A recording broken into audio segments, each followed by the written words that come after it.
Great. And, Mr. Mayor's not here. Oh, let's go get coffee then. No. We don't need him. We'll good. go with the first selectman. But he does have the gavel and the nameplate, so he'll have to pass those out.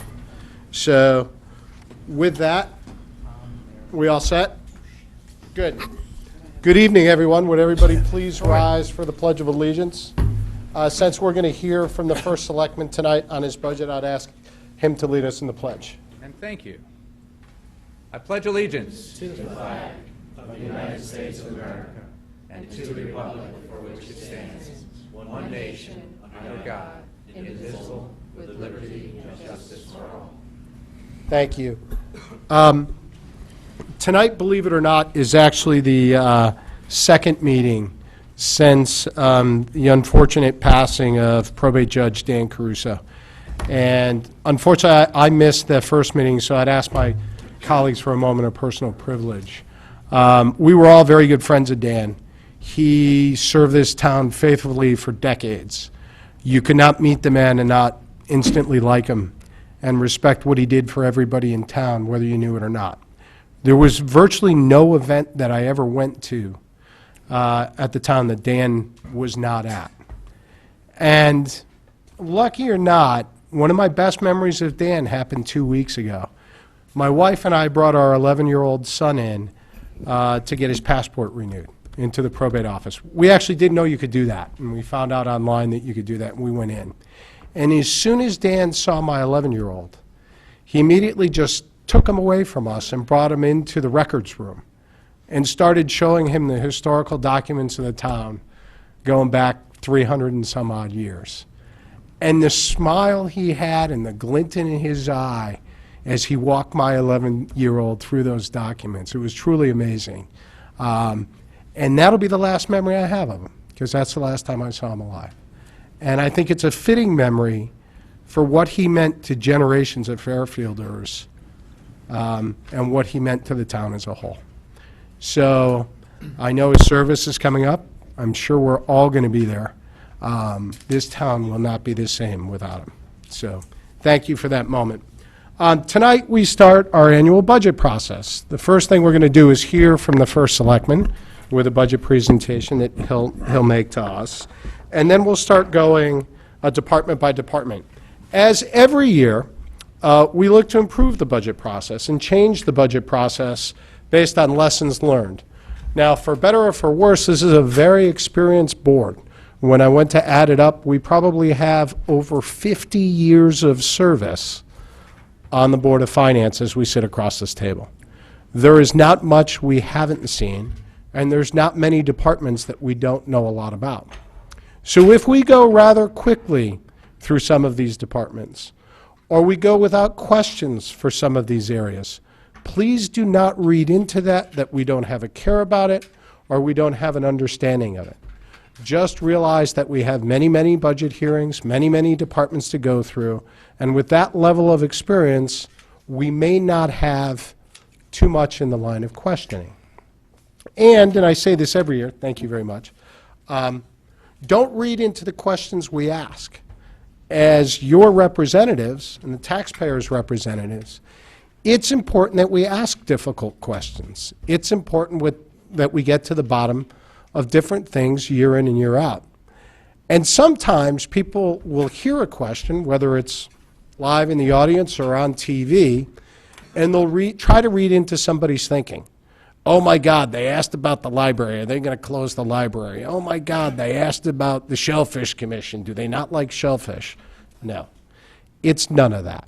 It's our job to ask those questions to understand how your money is being spent and if we're doing it in the most efficient way possible. So don't read into the process. Let us work through the process collaboratively, and let us come to our conclusions later in the month after we've put all the items together. Are there any questions from anybody or comments from board members at this time? Seeing none, I'd like to welcome our colleagues from the Board of Selectmen formally to our table. Obviously, you're always welcome. We can't stop you from coming, being ex officio, but we're particularly glad to have you here tonight. I'm going to turn the floor over to Mr. Tetra. I think you have a presentation to step us through. So if you'd like to take the computer and take over, and we'll get out of the way for a few minutes. Only for a few minutes. Only for a few minutes. Then I can guarantee we will be back in the way.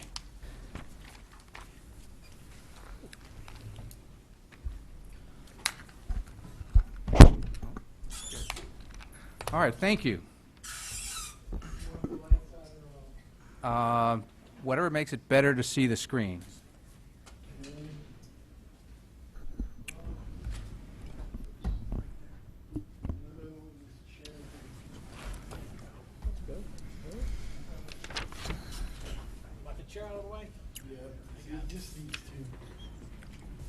All right, Jerry, thank you for setting that up. And thank you for an opportunity to present my budget recommendation, at least in summary, to take a few minutes to set the stage for what we're about to spend the next month reviewing in great detail. So the outlines, I'm going to cover an introduction briefly, a budget overview, history and trends, a comparison to other towns, and then a summary.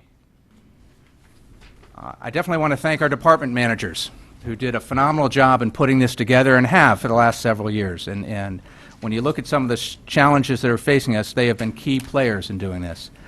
Our CFO, Bob Mayer, and our finance department team have done yeoman's work pulling this together. And when you look at the number of schedules and amount of analysis that we're doing now that we weren't doing just a few years ago, they've really helped us get a better understanding of the budget. A big thank you and shout out to Dr. Jones, our superintendent, and the school administration for the work they did in pulling this together, and also for the work they do in terms of keeping us as one of the top educational programs in the entire state. And then thank you to all of our volunteers, and especially our elected officials, who at this time of year spend a lot of time and a lot of hours contributing to making our town special. Our objectives, and these are pretty consistent from year to year, to manage our expenses and still provide a high quality level of services, to fund all our essential services, to fund our long-term obligations. And this is important because our town's made a commitment to do that, and not every town has done that. But pension, OPEB, or retirement medical, our surplus, and our senior tax relief, to name just a few. We want to provide support and funding for our top quality school system, and importantly, we want to continue to strengthen our financial foundation.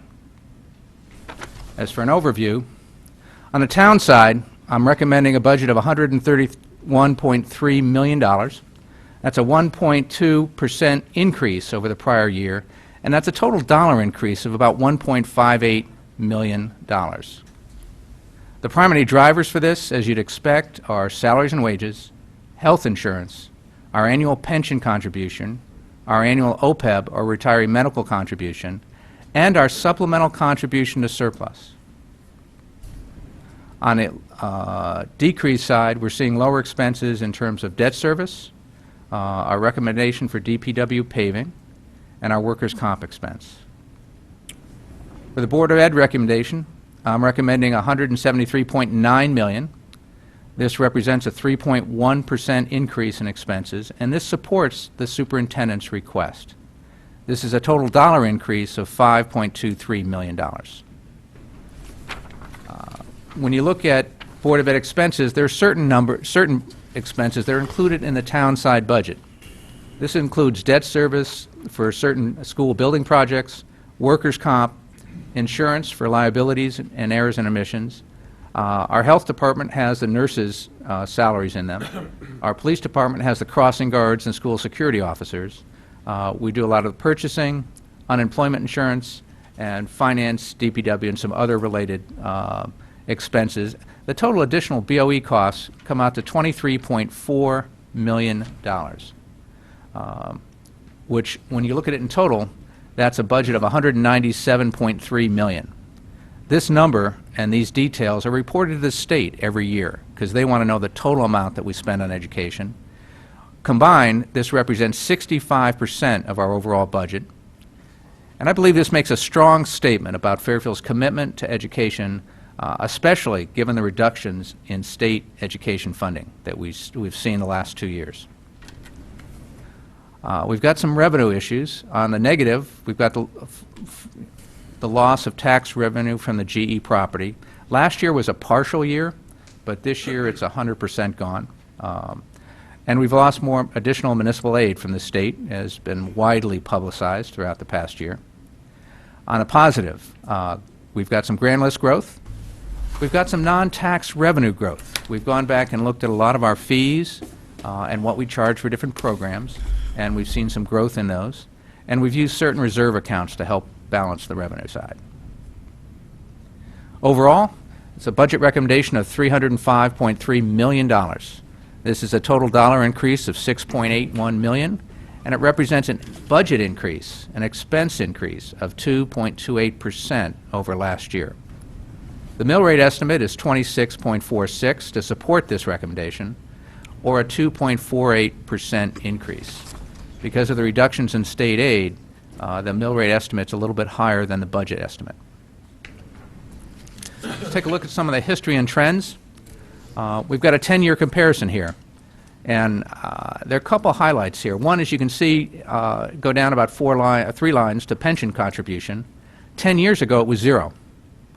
So a big piece of our pension, our expense growth in the past 10 years have been going from no pension contribution to a $7 million contribution. You can see the same thing for the next line for OPEB, or retiring medical. We were making a nominal contribution at $2 million a year 10 years ago, and it's just over $9 million in this year's budget. And importantly, we had 470 town employees 10 years ago, and we've got just about 460 at this point. The 10-year expense growth is about $75 million. But roughly half of that is from the Board of Ed. And again, you can see 2 of the other big components are the increase in OPEB, or retiring medical, and the increase in pension, making up big pieces of that. Thought it might be interesting to look at a 5-year trend. So we took a look at the town side budget trend, and looking at the increases, you can see they've kind of gone from negative for the last 2 years to 1.2 this year, and peaked about just under 1.6% 5 years ago. Looking at the comparable 5 years for the Board of Ed, we see that their increase has been just about 3%. One got up to about 3.5%, and one was down at about 1.5%. When you combine them, we end up with a budget trend that kind of balances between just under 1 to just over 2, though we're kind of in the 2 range for 3 out of the 5 years. And this gives us a mill rate increase that has stayed between 1.5 and roughly 2.5%. When you combine these, it gives us a town expense budget increase that's averaged 0.63, just over 0.5% for the last 5 years. A Board of Ed expense budget increase that's averaged about just under 3, or 2.85% for the last 5 years.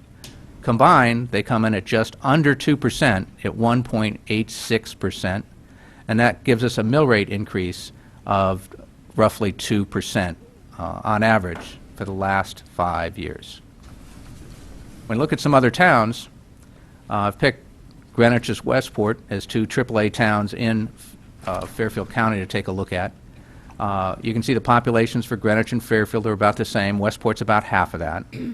When you break it out in spending per capita, Fairfield is spends considerably less per resident to deliver our town services than either Westport or Greenwich. Westport, you'll see later, is one of the top towns in the state. And taxes per capita kind of fall in line in those same relationships. For a town tax increase for fiscal year 18, you can see we came in last year at 1.45%, Greenwich at 1.49%, Westport at 0%.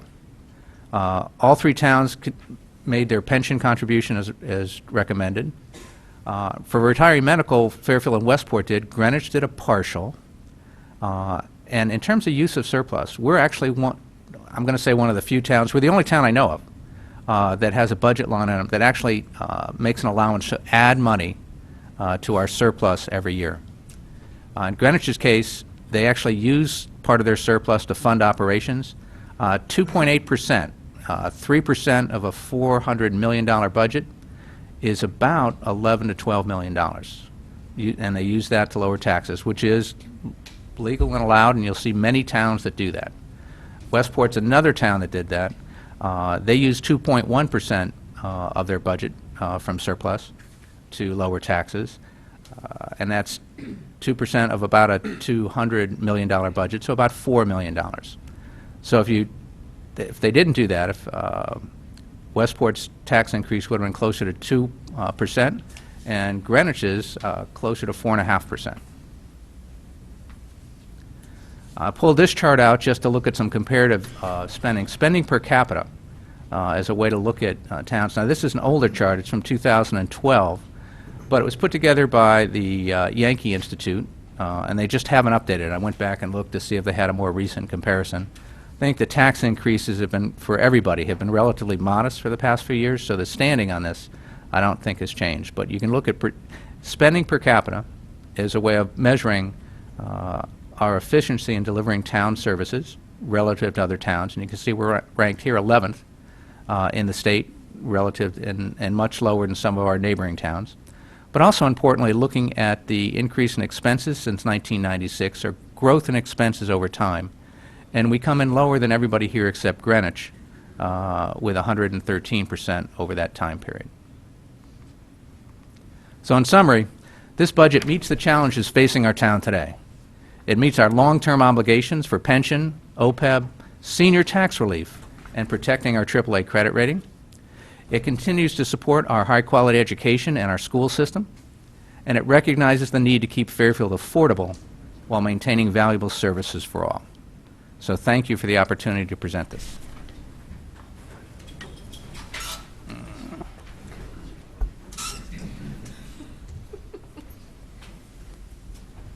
Shut that off. Thank you, Mr. Tetro. Appreciate it. I have a couple of questions on the presentation. I wonder if anybody else might before we go to the departments. Seeing none, if I might then. I wrote down 3 items. The first item that was used up there, or mentioned up there, was use of reserves this year, right?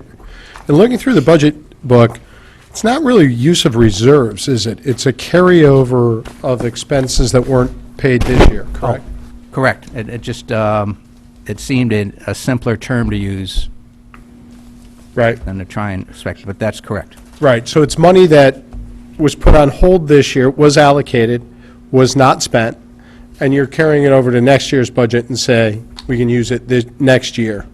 So we're smoothing. Can we get a list of those items that were put on hold so that we understand what wasn't done this year that's going to be in the budget for next year? Or how those funds are going to be used for next year? That's number one. Number two, it was a good, go ahead. We can bring that back in part. This board, both the last 2 years, has approved those carryovers. We've done that. As part of the, I think, the September meeting. So we've reviewed those once. We can certainly get copies of that information back to you. Yeah. The other item was, it was a good chart you put up there on use of surplus and the fact that we haven't done it. And this board has actually been, the Board of Finance has been very careful to not allow that, right? And we've all I done remember that. distinctly from my time, and I was one of the people that argued strongly against that Right. use going back to that time. Yes. Right. But putting it in context, though, too, over the course of that same time period that we referenced up there, there's been concerns about our surplus level. And the 2 towns that actually did use their surplus, I believe Greenwich and Westport, had a much higher percentage of surplus that they were allowed to dip into, right? Oh, correct. I mean, they basically, based on how you look at it, you can argue Right. they overtaxed their folks earlier, built up that surplus, and now are getting some of the benefit of that. Right. Certainly over the time period that, actually before you and I came on the Board of Finance, Right. the town had the reverse policy. Yeah, we were in like the 5% range. We were using our surplus as part of that. Yep. And we established a policy of not doing that. When I became first selectman and took this position, for the first time, we actually put a line item in our budget to add expenses or add money into our surplus each year. Yeah. That supplemental contribution to surplus was a I new think that was a line item. collaborative effort, but yes, we did do that. But I just wanted to point that out, because they did have a much higher percentage of surplus that they could use. The other comment that's interesting, and I just thought of it as I was going through my own professional experience, was the personnel items, where, look, growing at the rate that we're growing the town expenditures at 1% or so is quite good. For years, we've been seeing that personnel line item, that we've been lower than we were. I think if you go back 20 years, we're as low as we were 20 years ago. Yeah, I think it's been if I remember the last 4 or 5 presentations I've given, the number's been a little bit lower by 1 or 2. This was probably the biggest jump that I've seen in terms of the drop. Yeah, I don't, and I don't want anyone reading into this question, so I'm going to put that caveat out there, right? But I'm curious if that's the right way to look at it.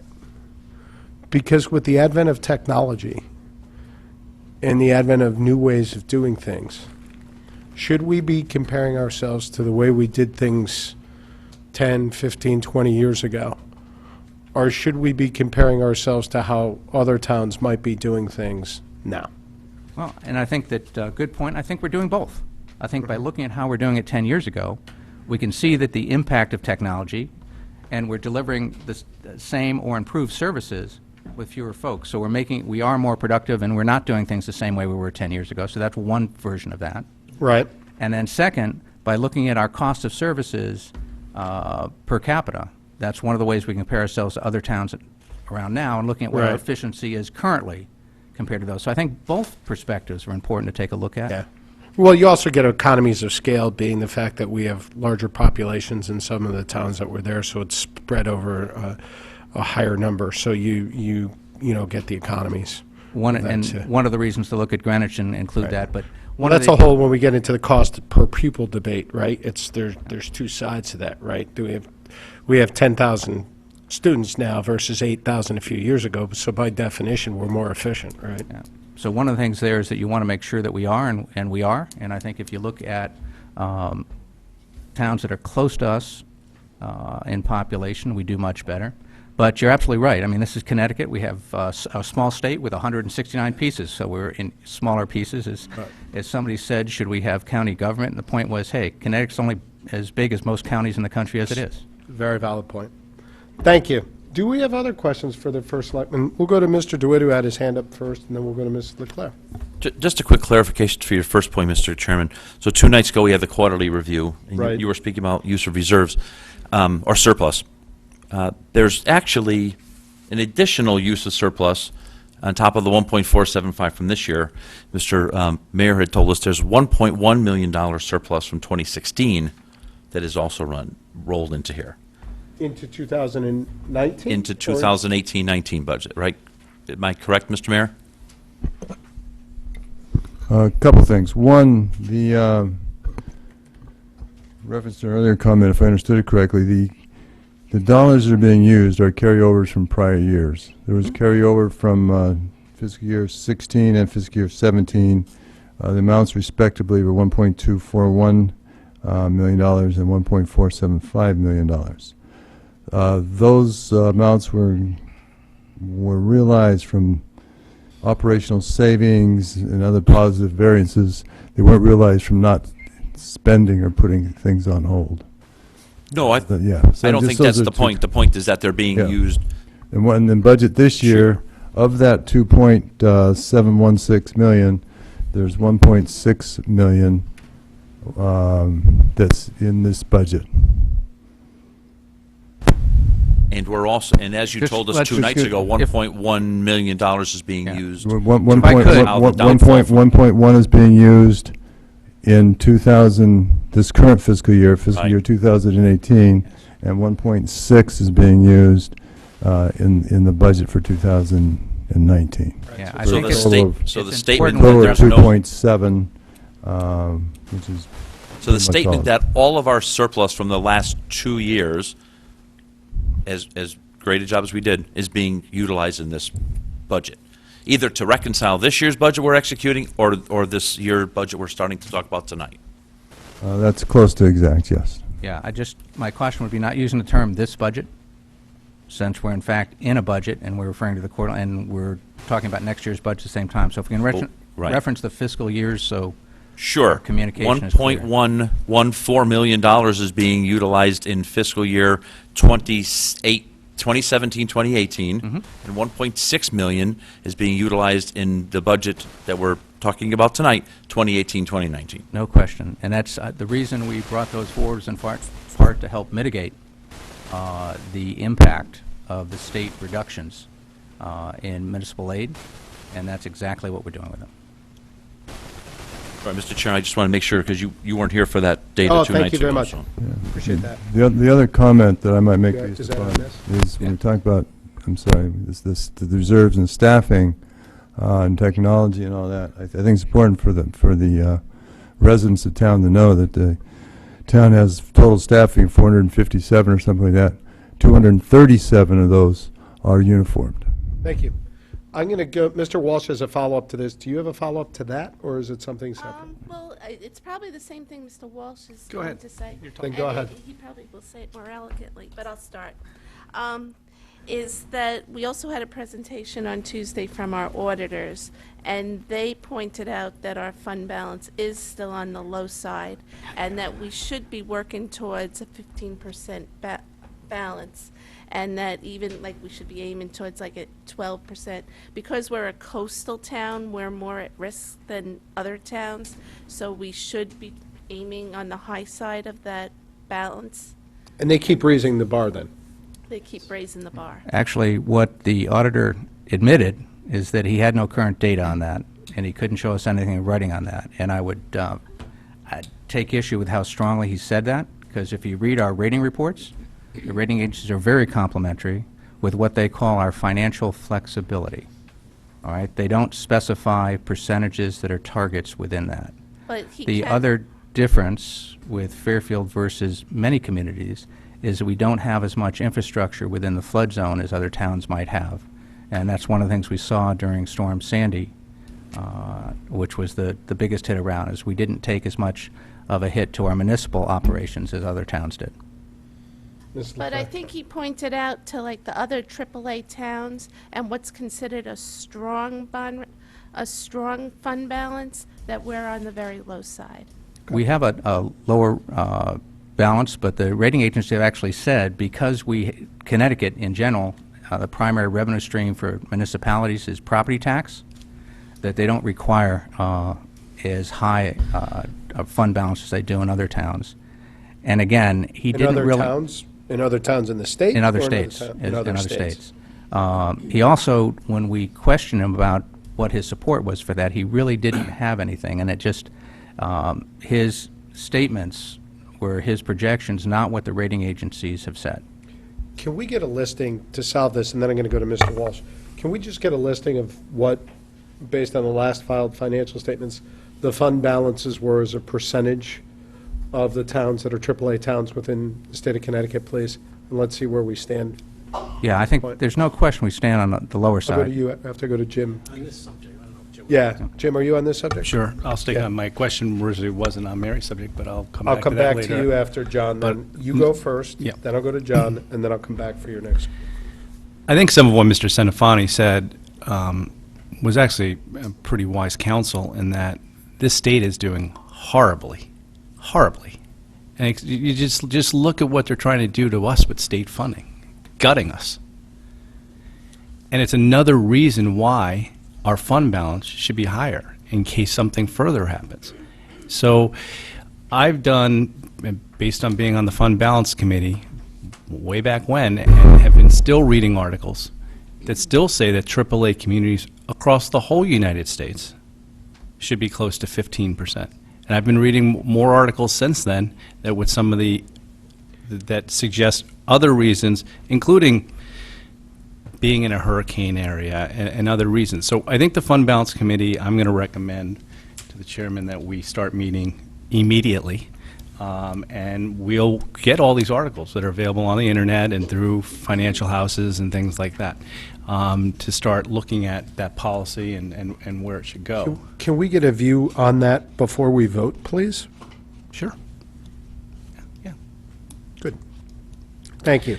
I'm going to go to Mr. Can I Mc- ask one question to the first selectman, just follow up Related that? to this? Yes. Yeah. How much did it cost the town during Storm Sandy? How much were we out of pocket? Well, off the top of my head, I'm not sure, but I think Can you get us a number on that? I believe the finance department could do that. Okay. I think we've I'd like to reported- see what the I think to- we've reported that before, so I think we should be No, able to pull that out. I think it'd be good for the Fund Balance Committee to have that kind of number to see what a storm like, Sandy, although it was, I know, a special storm, but just what something like that could do to the town and reasons to look at what our fund balance would be. So if we could get what the total costs were and then subtract from, and have a number subtracting what we got back from the state or federal government to help offset those costs, to see what our net costs were then, that'd be great. Thank you. We're going to go to Mr. Mottola. So I was going to say that we have to get that committee together and start looking at this issue. Absolutely, it's important. I mean, obviously the rating agencies look at a bunch of different things when they evaluate what our credit rating is going to be. And when we're looking at this, I would like to look at those reports too, just to see what they look at. But, I mean, obviously there's a balance here between, are we going to be taxing, overly taxing the taxpayer to get a fund balance up to the 15% range? And that's what we're going to have to talk about. And that may be too high. I thought what Mr. Sedefani said the other day was in a range of, I thought he said a range to 8 to 15%, you're in pretty good shape, but if you're at the 8%, you're at the low range of being in good shape, and we're almost at 10% now. So I just want the public to realize that we've been doing the right thing over the last several years by adding to this. Yep. So that's it. Thank you, Mr. Mottola. I think well stated, and I think, several of the other items that they do look at, or what are we doing with OPEB, what are we doing with pension and things like that, I think it's all and- going to be considered. Yep. But I think you guys should get together and come back to us later in the month. There Mr. was, Tetra? I think that it was S&P that may have, either S&P or Moody's, that have made done a write-up that they basically, the rating agencies about 3 years ago changed their focus. Rather than being single-point focused, they're looking at collectively. So finally, we're getting credit for making our OPEB payments, and as much as we have a high unfunded liability, we have a higher OPEB trust number than most towns. And I think it was 15 towns in the state are making their full annual OPEB payment. It's much higher than it was a few years ago. Second, we're getting full credit for our pension funding, which many towns are not in the shape that we are from that standpoint. I was kind of surprised when we saw the numbers the other night. I thought we were more ahead of the curve, and it seemed like a lot of other communities like Greenwich and Westport are significantly ahead of us on OPEB funding. I thought we were jumped right in front of that at the time, and we're like leading the pack at the time by funding that early. But obviously, they've either put more money in or caught up or... Yeah. I don't know when they started. That for the most part, last time we checked with our actuary, there are only about 15 towns out of 169 that were fully funding their OPEB annual requirement. Not everybody has a trust fund set up. Not everybody's taking the steps that we do. So we may not be number one, but we're one of the top towns in the state in terms of how we're addressing No, that but liability. I agree with Mr. Walsh. I wasn't here for the meeting the other night. But I am surprised that we might be falling behind some of the other towns, only because we did start early. Now, we did start with partial funding, and then we worked up to fully funding the ARC, Yeah. right? I'm just requirement. not sure we're falling behind them. I think they may have been up there before. They may have gotten an earlier start than we did. Let's just understand that a little bit, too, because, and that number of 15, well, great for the state. That's a much higher number than it was a few years ago, too. So it was good that we jumped on that a few years ago. Thank you. Let's go to Mr. Walsh, because he had, Mr. Becker, you had a follow-up on this, please. Yeah, so just on the Sandy comparison, one of the things that is already begun changing and is only going to get worse. Is that a little bit better? Yes. All right. You're a low talker. So one of the issues that's already begun, that's only going to get worse, is going to be the federal government's thresholds and their reimbursement rates and their essentially, their credits against your deductible and what that deductible percentage ultimately will be. So that's a growing problem. It's already begun in some cases. So even when you look at Sandy and you say, well, if Sandy were to have happened today, would that snapshot necessarily even look the same? And certainly 1 to 2 years out, once all this is implemented, the answer is probably going to be no. So that's just, it's a point of concern. And I just also wanted to note that just the comparables, when you look at when the Fund Balance Committee put that into place, the pension funds were both at or above 100%. They were in the high 90s, and actually one of them around that time crossed over to 100. Because of the market conditions, and particularly the discount rate change, we're now talking low to mid 80% range. So when we talk totalities, we used to be able to say, okay, this one's really high, and it's just, you know, you see that, and I think that's where some of the concern is. And I get the point about what they say, and you know, and that's encouraging because we still keep getting our AAA, and that's helpful. But there are points of concern that aren't necessarily going in the right direction, no matter how many steps we're trying to take. Well, I think that the point on the pension funding is Mr. Centrofani pointed out, with lowering the discount rate. We now at a discount rate that if you look at Mr. Vahey's pension analysis, that we've exceeded for the last 5 years. So that makes it a much more realistic discount rate for sure. And that was the primary driver on the lower funding and the increased liability for the pension fund. But we've done that, so that's a bit more stable now, and we should continue to improve along those lines. But your other points are well taken, and certainly as we look ahead to the challenge that are facing our town, none of them are getting easier. So let's not continue to go into too much detail here. We actually have these coming up later in our presentation, so we can go back to them on other nights, and we've got a hefty agenda this evening.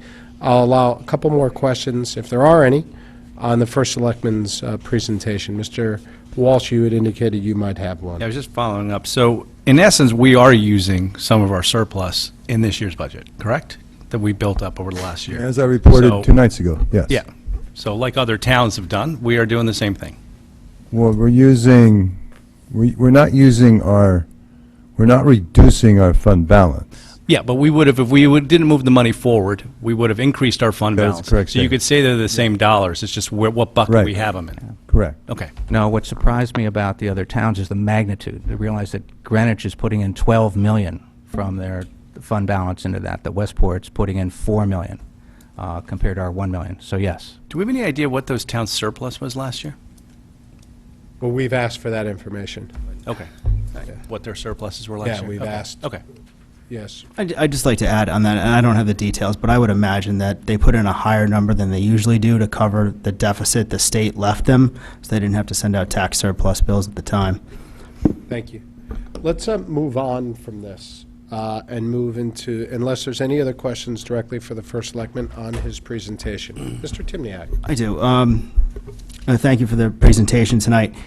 About a month ago, you gave a State of the Town address, which you cited several things you'd like to see us do. One of them being growing the grand list to keep pace with Westport.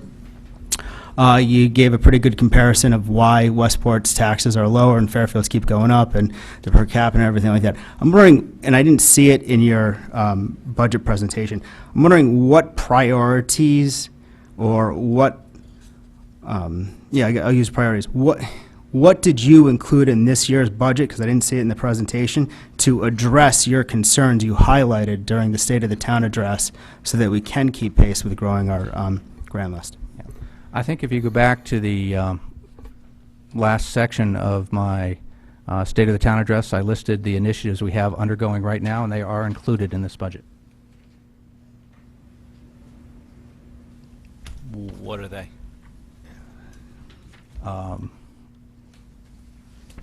You're asking me from, let me do my best, but it was clearly identified in the State of the Town. One is that we've got the Fairfield County 5 is one issue going on.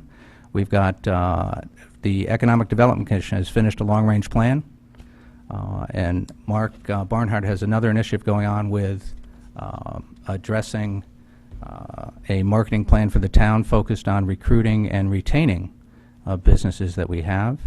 And we have a strategic plan also underway in terms of development. Are there new funds to cover any of those three, like the Fairfield 5, County 5? Does that cost money? We are, one of the initiatives there is in fact to join resources with the 5 and also to share funds with the 5.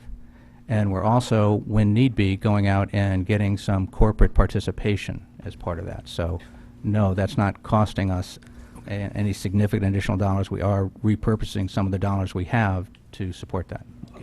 And now that the long-range plan is complete, and with his recommendations, is there any funds that are in this year's coming budget, the 19 fiscal year, to implement any of the proposals that are in there? I think that would be a good question for Mark Barnhart when he's here to discuss economic development. Okay, those funds would be in his budget? Correct. Okay. Mr. Timniak, did you have a follow-up to your own question? I guess my question was, what, Mr. Walsh brought it up, what investments are we making or are you proposing to reach the priorities you sort of set, or the goals we want to get to, this being the document? How are we going to address getting there if we're not going to be funding those initiatives here? The comment was not that we're not going to be refunding them.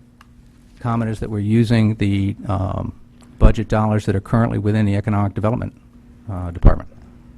So you're repurposing existing dollars into these other priorities? To the extent that you're calling next year's budget existing dollars, yes. Right. Existing funding levels? Yeah. So, Yeah. yeah.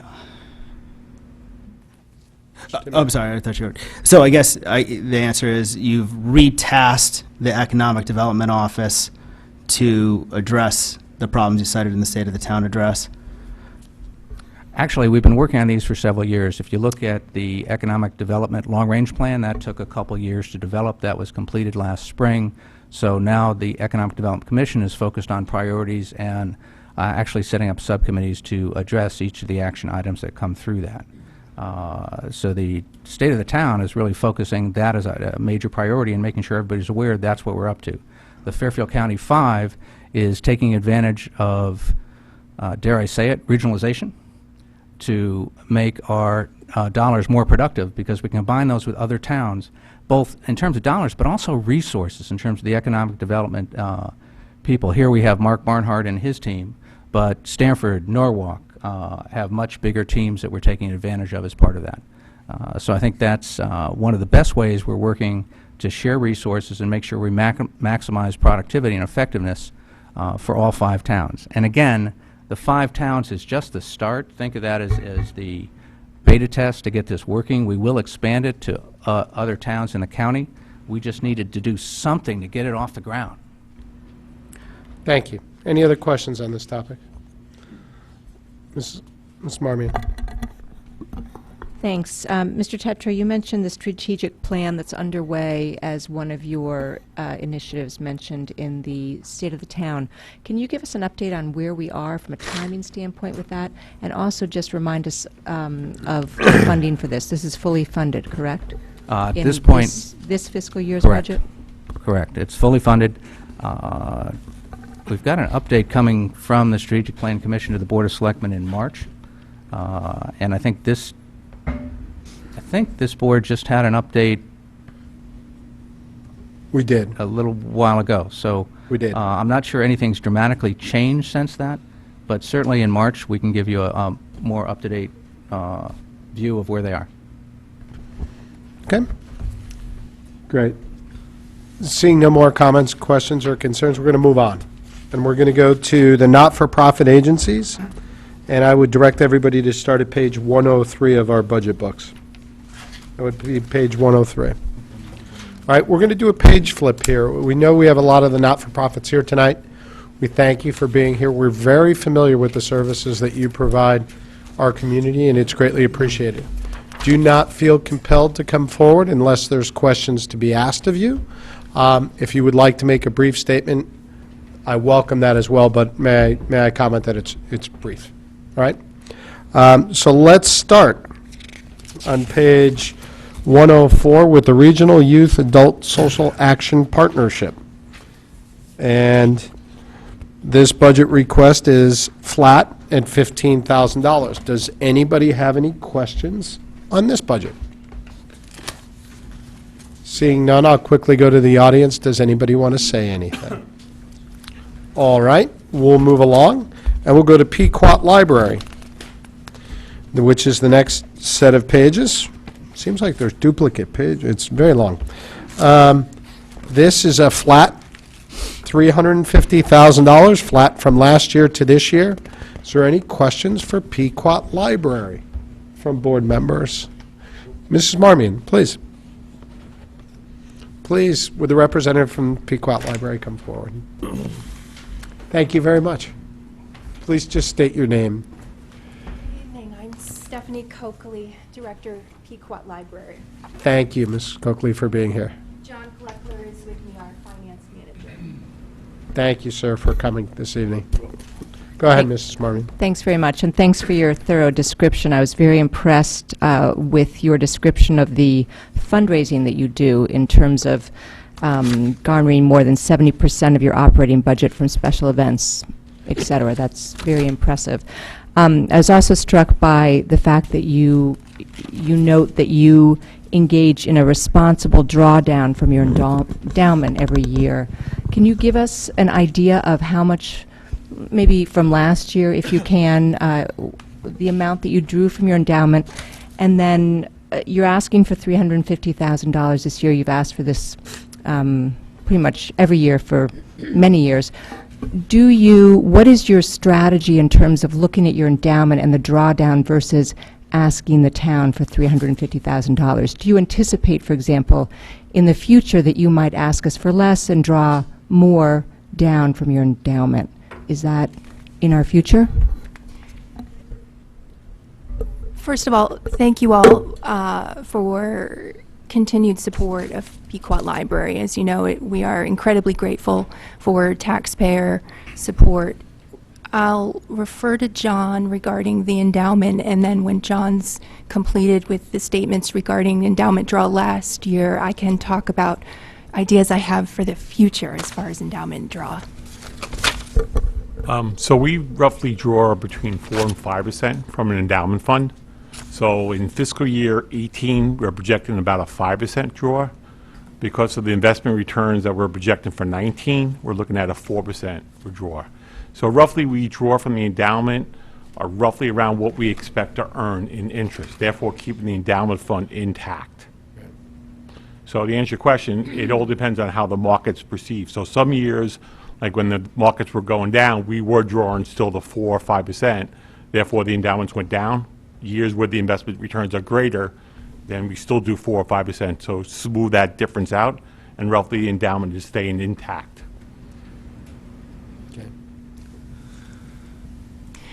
I'm pleased to report that in the last few months, I've been working with a combination of board members, staff, and community representatives that have a long history with Pequot Library. And we are embarking on a strategic plan. And one of those key pillars of our strategic plan is looking at our endowment and how we might successfully raise funds to support the library's modest endowment. That is definitely a top priority currently and will be in the next couple years. Okay. Any other questions for Pequot Library? Mr. Walsh? I think I was glad to hear that discussion in regards to your endowment. I think that's a pretty good way to handle it, actually, so that you're not, taking too much out, and therefore you'd have a lesser investment, lesser interest, and potentially could come here. Because it wasn't that long ago where the town was actually giving you more money, a significant amount of more money. The town of Fairfield has been supporting Pequot Library since the late 1920s. Yes. I'm really excited to report that we're approaching 100 years of this excellent example of, as you know, a private-public partnership.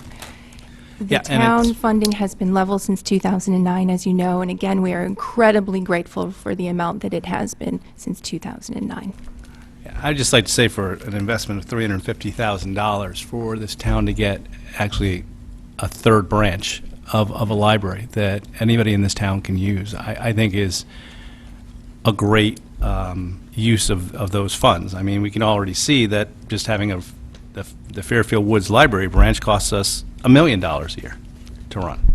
So for $350,000, we get a branch because you have your endowment and you do fundraising.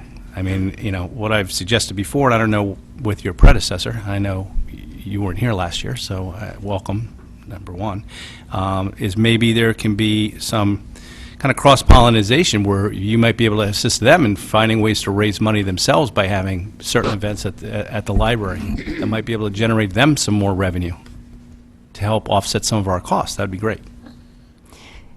A great idea. I'm happy to report I've been on board approaching 21 months, and I've been meeting with my counterpart at Fairfield, Maine, Dr. Helene Murtha, and I'll see her in a couple weeks about One Book, One Town. I'm happy to report that I hope to have a more significant Pequot library, that is, role in One Book, One Town.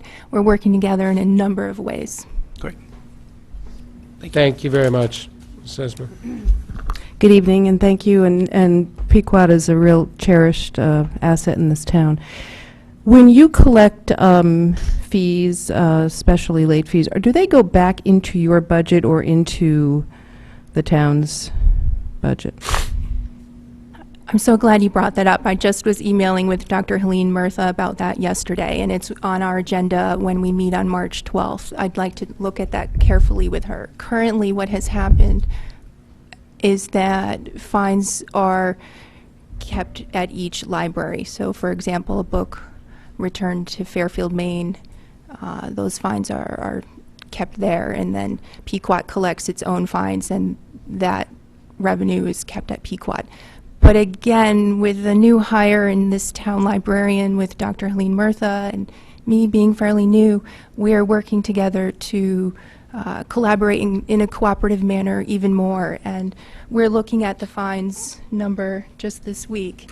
And I'll go back to the Board of Trustees at Pequot Library and make my recommendation on what I think is the most cooperative in this 3-library town system that we have. Thank you. And just as a follow-up to Mr. Walsh's comments, I mean, there is no comparison between, Pequot and a branch library. You're really a wonderful cultural center and historical center for the town. And just so happens Fairfield Woods, we are fortunate, is almost, I think, every year comes out on top as the busiest branch in the state. So we're very fortunate to have both of you. Thank you. Thank you. Thank you. Any other questions, comments? Seeing none, thank you so much for being here. We'll go on to the LifeBridge Community Services, formerly Fairfield County Services, Counseling Services, sorry. $175,000. This is a flat budget year over year. Questions, comments, concerns on this budget? Seeing none, any brief statement from the public, or did you have something, Ms. I do have one comment. Thank you, Mr. Chairman. Fairfield Counseling Services now does fall under the umbrella of LifeBridge. They have increased the participation or the percentage of clients from Fairfield. I believe from 65 to 68%. They are growing, and they now do service, children, which is an asset this town didn't have, or service we didn't have before. So, in case there's no one here, I just wanted to say that for our the expenditure, we are actually getting a greater range of services from them. Thank you. I thought you were calling children assets there. We have 10,000 little assets running around town. All right. So do we have anybody who would like to speak to this? Seeing none. Thank you. Oh, was there somebody? Did I miss him? Yeah. Where? Oh, please, come on up. You have to come up, please, so we can get you. You got to go on the record when you come here. I'm Bill Hassan, the President and CEO of LifeBridge, and I really applaud the town's finance and Board of Selectmen, especially in this day and age, supporting mental health services. Very, very important. So thank you very much for your support. Thank you very much, and thank you for all your hard work and effort. You're welcome. Thank you. All right. We're going to move on to the Discovery Museum. It's flat at $24,000 year over year. Do you have any questions, comments, concerns, board members? We got two over there. We're going to go with Mr. Kiley with Age Before Beauty, and then we'll go with Mr. Timniak. No question, just a quick comment. I will need to recuse myself on this vote. My wife is a teacher at the Discovery Museum. In fact, she is the Challenger Learning Center Experience astronaut teacher at the museum. Great. Thank you. Mr. Timniak. Yes. Real quick, I know the town has been funding this in the past. It's a good program. I like the explanation in here. I did want to point out that there is a new director who's here, and I don't know if he wanted to introduce himself to the public, being taxpayer dollars, if he wanted to quickly come up and introduce himself. I love taxpayer dollars. That's what I'm accustomed to. Thank you very much for all the support that you've given. You know, So about that big bridge you were building. it's this big. It was an honor and a privilege, and I hope you all pay your tolls when you go over it. My name is Bill Finch. Thank you very much for allowing me to say a few words. I've been on the job all of about 2 months, and I'm an expert in everything having to do with the Discovery Museum. I'm still learning. I feel like I'm learning, drinking through a fire hose. So much goes on there, and I just want to invite you all to come. We know that STEM learning is the first rung of the jobs ladder in the science fields, and we like to think that we're the ones that get the kids excited to take that first step on that first rung, and we couldn't be more excited. I want to just also let you know that Fairfield is the town that uses the Discovery the most, and we're really happy that you support us in the way that you do. And I can tell you that when I'm there and I'm on the floor and I see your kids enjoying it, and you know what I hear every day? Through the thin walls of my office, "Mommy, I did it. Daddy, look at me. I can do this." And we hear that all day long. It's one of the biggest charges you can get, and to know that your money is magnified so many times over. And the teachers are so excited to bring their kids there because the kids can interact with things that they just can't do in the classroom. So I want to thank you very much. We'd love more. We know what towns are up against. We know that's pretty tough right now. But you're all invited, and when you come, I'll give you the cook's tour. Thank you so much. Thanks for coming this evening. Thank you, First Selectman. Thank you, members. Thank you. All right, any other questions, comments on the Discovery Museum? Seeing none, we'll move on to the Audubon Society. This is another, I'm seeing a trend here. This is another flat budget year over year, $15,000 for the Audubon Society. Questions, comments from any board members for the Audubon?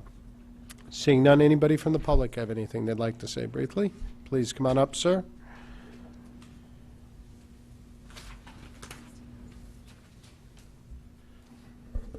Mr. Chairman and board members, good evening. I'm Rick Boucher, Director of Connecticut Audubon in Fairfield, and I'm here really just to say thank you.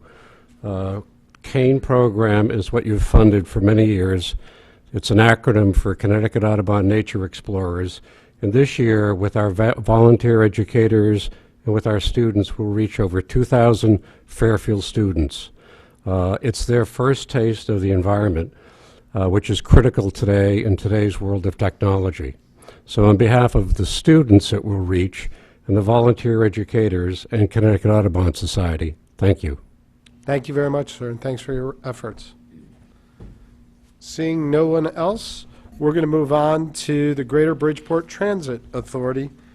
And what do you know, this one's flat year over year as well. Do we have any questions, comments on this one? Go to Mr. Timniak. Yes, I did see Doug and all. Can you come up here real quick? Please, sir. Thank you. Nice to see you.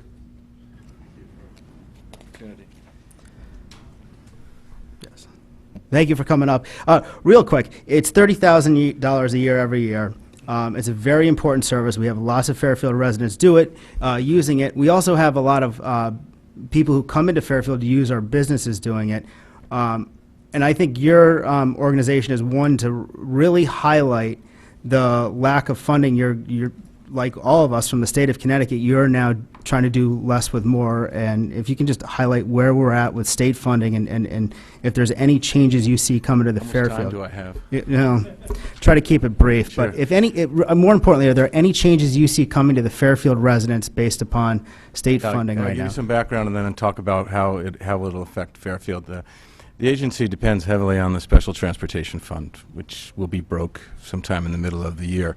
And so the investment that we get through the Department of Transportation is proposed to be a 15% cut, which for the agency is $1.8 million, and then a 50% cut in the following year, which is catastrophic, kind of a door-closing budget slam. So the first iteration of the cuts at 15% is about 100 hours of service a day. It's about 17 employees from the agency, And 100 might sound like a big number, but it's a small number, but it's 100 hours out of about 550 that we currently do. So there's 3 programs that we do for Fairfield. One is the fixed route service, which you see on the Coastal Link in downtown, and then our Route 10, which covers Black Rock Turnpike. And we've got over 100,000 combined boardings just in Fairfield on those routes to the businesses and employees coming from the Bridgeport Labor Pool and other places. The second thing is the ADA service that we do for people with disabilities. Right now there's about 204 people who live in Fairfield who are registered and eligible to use that service, and we do about 15,000 door-to-door trips a year for that group. And the third thing is the municipal grant program, which the town receives as a formula grant from the state, and that is, with that we do, through the senior center, we do door-to-door, usually group trips, because I think it's around $40,000, doesn't go too far, and you don't want to use that for, say, therapy or dialysis or anything like that. A few people would gobble that up. I don't expect you'll see any changes to the municipal grant, as long as it makes it in the budget. And I haven't heard that it is not. I don't think that you'll see any changes to the ADA service. But on the fixed route side, we're going to have to find 100 hours. That being said, I suspect there'll be very little impact. I have to say that publicly. Most in Fairfield, because Fairfield, there's a lot more service in Bridgeport, and there's some more service in Stratford. And we've already tinkered with the service, so to speak, in Fairfield. We reduced the number of trips on our 7 that go to Carleton Hospital, but that's working. You may see a frequency reduction on the 10, but it's the last thing I want to do. Making it half-hour service from hourly service was one of the first things I did 17 years ago when I came here, and this is a reversal of that. And it worked very well. In the transit world, frequency is the magic. If you make something every hour, 10 people ride it. You make it every half hour, 30 people ride it. It's that kind of thing. So, and the $30,000 that we receive from Fairfield is enormously helpful. It might not sound like a big part of the budget, but landing a more or less a $20 million budget at zero is very difficult. So it helps us to keep the operation. And I like the presentation on the budget here. It's so tight and together. We try to do a similar thing. We have had a balanced budget for the last 7 years. We inherited a small deficit around $570,000. We over 4 years got rid of that. We have a balanced budget, and this I'm sorry if I'm repeating myself, but in advance of this 15% cut, let me share with you what our funding has been. From fiscal year 15 to 16, flat. From fiscal year 16 to 17, 2% reduction, which is about $260,000. From 17 to 18, flat again. So we're operating today at 2% less than 2015 levels. And things are about as tight as they can get. We let go a lot of administrative staff, and so we're going to try to make it work, and we'll probably be out to public hearings. On the other side of that, we're doing as much advocacy as we can to shore up the Special Transportation Fund and to make sure that the distribution of the funds from the DOT is equitable across all of the cities in the state. Thank you, sir. Okay? Thank you. That brief? Any other, Mr. Becker? Well, just Doug. So on that, I get your emails. It's always nice when you come here. Once a year, I get to put a face to the regular emails. But I've seen all those sort of reductions that are coming. Don't they have an effect on the labor pool that comes over, that you might be coming into Fairfield that certain number of times still? If there are cuts? But they're not getting to the terminal necessarily to make that connection, right? Is there, I missed the first part of it. Is it reductions that you already make, Yeah. and you're probably going to make soon Yeah. within Bridgeport? Oh, it There's a impacts the connection region. there, that Yes, somebody absolutely. starts somewhere else and they end up here, or they're trying to go. I mean, I just... Yeah, that's correct. I mean, and the, I suppose anyone could look and say, well, it's a government agency, you can find 15% somewhere. There's something that you can do. But on the heels of 4 years of cuts and flat funding, There really isn't anything that would be remotely like low-hanging fruit. So, and that makes cutting service even more difficult because now you have, instead of a route maybe with 10 people an hour or 20, the routes, our system now is 28 to 30 trips per bus per hour. Every hour of service we have on the street, we're doing 28, 30 boardings. And when you cut an hour of service, you certainly save the cost of the operator, but you lose through the fare box. And so it's not an even cut. It gets more complicated the tighter it gets. So, obviously you've put your request in for this year. This is sort of where we're at. But if something like that were to occur, I would think that it would be something that we'd have to have a conversation with. Maybe it would be fiscal 20, but, at this point. But my concern would be that if they go too much deeper and that really does happen, then the small dollars are probably going to help you a fair amount.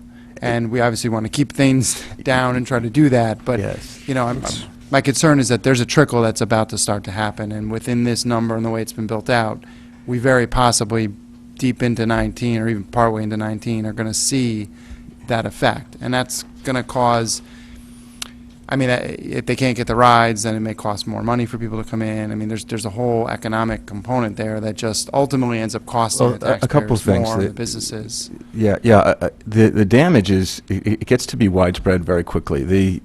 There are now, with Housatonic Community College and with University of Bridgeport, there are now 7,000 students that have special programs and access to it. The state does we do, about 100,000 door-to-door under ADA, but collectively in the state, through Medicaid, there's another 4 million trips being made, 2 million of them on the transit systems. So those non-emergency medical trips need to go somewhere else. Beyond the kind of the typical, beyond what you hear about employees going to work, and the majority are that, and the businesses depending on them, there's a lot of other impacts that are after that. And then when you have people aging and at home, staying at home and need access, no longer can have that causes changes, and so it definitely has a trickle effect on it. Yeah, and we'll keep the discussions. Yeah. Thank you. Thank you very much. Thank you very much. All right, we're going to move on to the Fairfield Museum and History Center. It's $50,000 flat year over year. Board members, any questions, comments, concerns on this budget? Seeing none, I do see Mr. Jaley here. You don't have to come up, but you can if you'd like, or anybody else can come up on the History Museum if they would like. Seeing none, thank you very much, and thanks for coming this evening. We'll go to Healthy Minds Connecticut, formerly Southwest Regional Mental Health Board. I like the name better than I used to. This year, it's $6,000. This is a reduction from prior years where it was $9,476. Not exactly sure how we came up with that number in prior years, but we did. Questions, comments, concerns from board members on this item? Seeing none, is there anyone here that would like to speak to this item? All right, so we'll move on. We go to the Janus Center for Youth in Crisis. This is a $2,000 item, and it's flat year over year. Do we have any questions, comments, concerns on this? Seeing none, anyone from the Janus Center wants to speak to the Janus Center? All right, we will move on. We'll go to Grassmere by the Sea, and this is a $16,530 item. This is a significant increase from last year where it was $7,287. Oh, I'm sorry. A page stuck together. My apologies. The Grassmere people just got really excited. Well, maybe not. They're at $65,000 and it's flat year over year, so they do not want to trade places, but they like the increase. Any questions, comments, concerns on this? We'll go to Mrs. Marmion. Hi. Do you want to come up for a second? Thanks for being here tonight.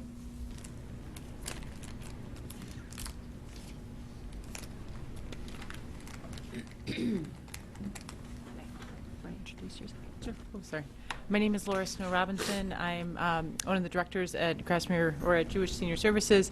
Our actual director of Grassmere by the Sea is sick this evening, so we did not want to expose everybody. Budget is approved just for that. No. Yeah. Larry Condon, Senior Vice President at Jewish Senior Services. Thank you both for being here tonight. Thanks very much for being here. So my question is, and some of this came up last year, this is a medical model. 35% of the people who attend the program are from Fairfield. Is this a distinct program in our area? Are you the only program, for example, that offers this, and can you kind of elaborate on that? Yeah, it's a great question. I think all adult day programs across the state are distinct in the service that they provide to the communities they're in. We are the primary one for Fairfield. For I don't want to say it's the only one people go to. It's the only one in the city of Fairfield, the town of Fairfield, the service we provide, I think, is unique to both caregivers as well as those who are attending, who often, with great restraint, can often find it difficult to leave their homes. Caregivers get support who maybe still be working themselves, or just need that time away to be able to either handle other things in their life or to have some time apart from each other, which is also important in the role that they're doing. So oftentimes when people come to us, they say, I wish I knew about this sooner, and I encourage anybody, if you know families with aging family members, particularly with the diagnosis of dementia, with those numbers growing, that is one of the reasons we see people coming to us. And we particularly see this as of late. We have folks who sometimes come to us and they're not quite ready for that assistance, and then we find they're coming back because they're really trying to help their aging loved ones stay at home as long as possible. And so I absolutely think it's a unique service.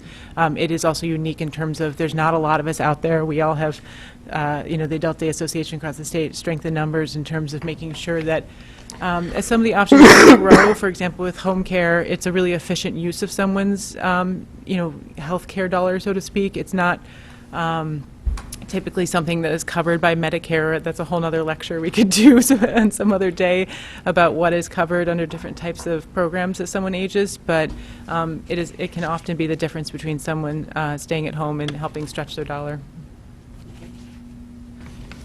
All set. Anybody else have any questions? Thank you so much for your time. Thank you. Appreciate it.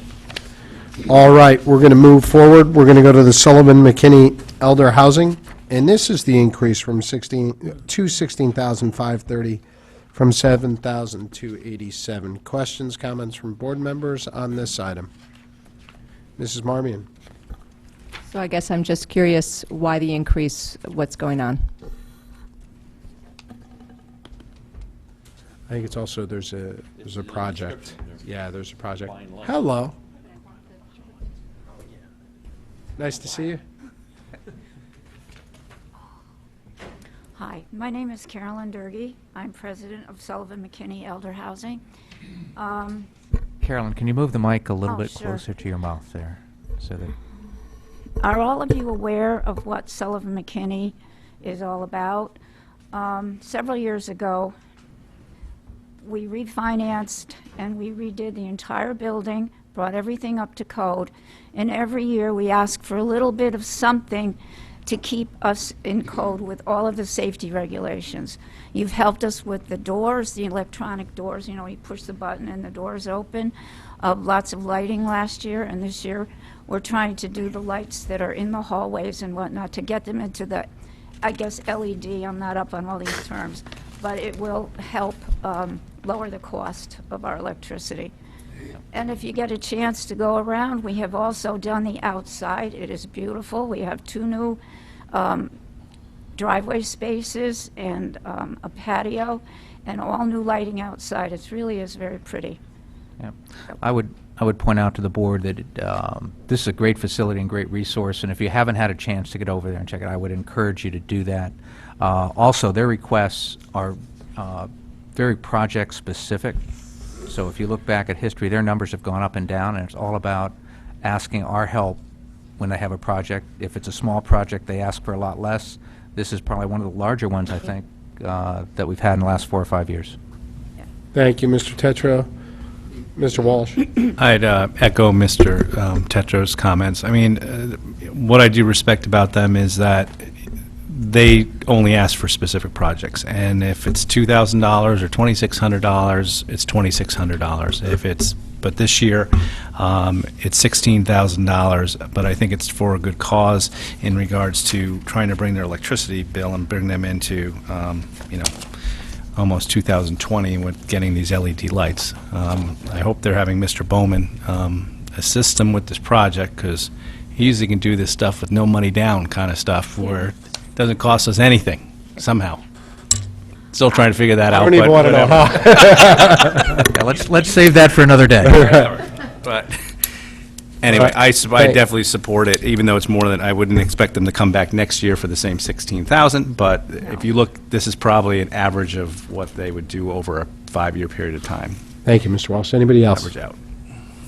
So, yeah, Mrs. Durkee, thank you for being I here. just have one comment. Sure. Do you remember when you were on the Board of Finance and I came here and I actually turned it down?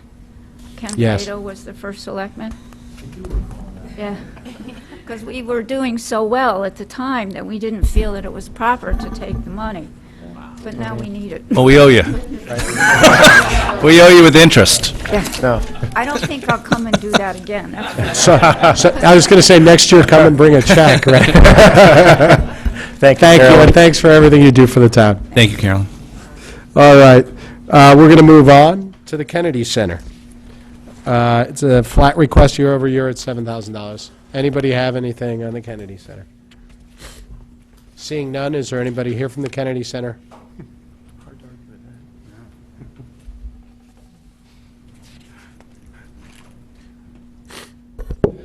Good evening, everyone. My name is Rick Sebastian. I'm the new president and CEO of the Kennedy Center. I'm here to thank all of you for your long-term commitment to people with disabilities, both in the town as well as the Kennedy Center and our 2,300 people that we serve throughout the state. I'm new to Connecticut and new to this particular position. I heard Mr. Finch earlier say that he had been in his position for about 2 months drinking from a fire hose. I've been a Connecticut resident now for 2 months and 1 day, and I feel like I'm drinking from a fire hydrant.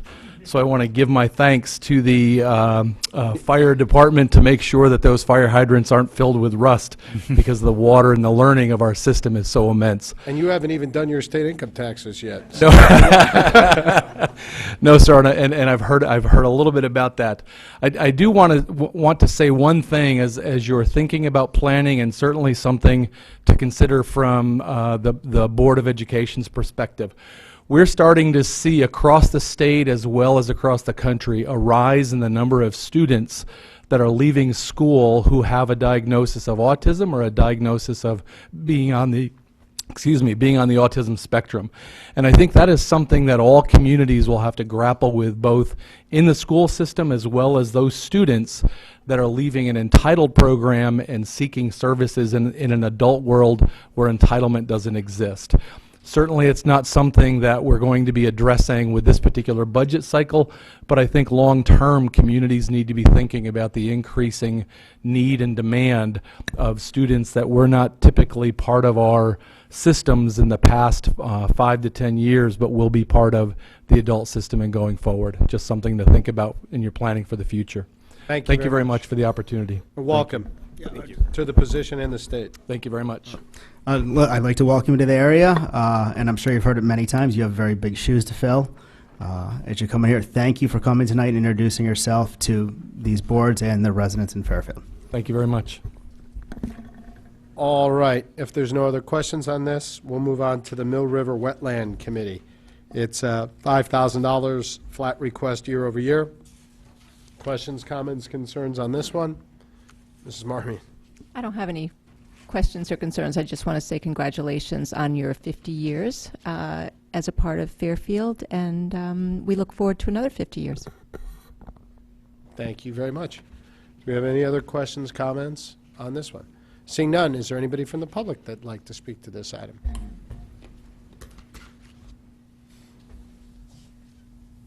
Good evening. Good evening. My name is Lynn Shavinsky. I'm the president of the Mill River Wetlands Committee. Thank you, Sheila, for that remark about our 50th. It was our 50th that we just celebrated this past year. And I just want to thank you for the consideration for funding that allows us to reach 3,000 public school students in grades 3 through 6, also some high school AP students. And then along with that, we reach about 400 parents and community members who participate in the education of those students by going through our program to help as volunteers. Thank you very much. Thank you. Any other questions, comments? Seeing none, we'll move on to Pilot House. This is a flat request year over year, $8,000. Questions, comments from board members on Pilot House? Seeing none, does anybody from Pilot House have anything they'd like to say? Quickly, I would like to thank you all for us going first this evening after the first selectman. This is a treat to get out of here before midnight tonight. But I would like to thank you all for what you've done for us for the last 11 years that we've been in this town and for your support. You do get a big bang for your buck with the $8,000 of support that we do get. There's two things that I want to share with you that Pilot House is going into, and with all that's being said in this world today with mental health and mental illness and what's going on, it is so important for programs like Pilot House to exist for our students, that they're not sitting home, isolating in their basements, not feeling like they belong somewhere.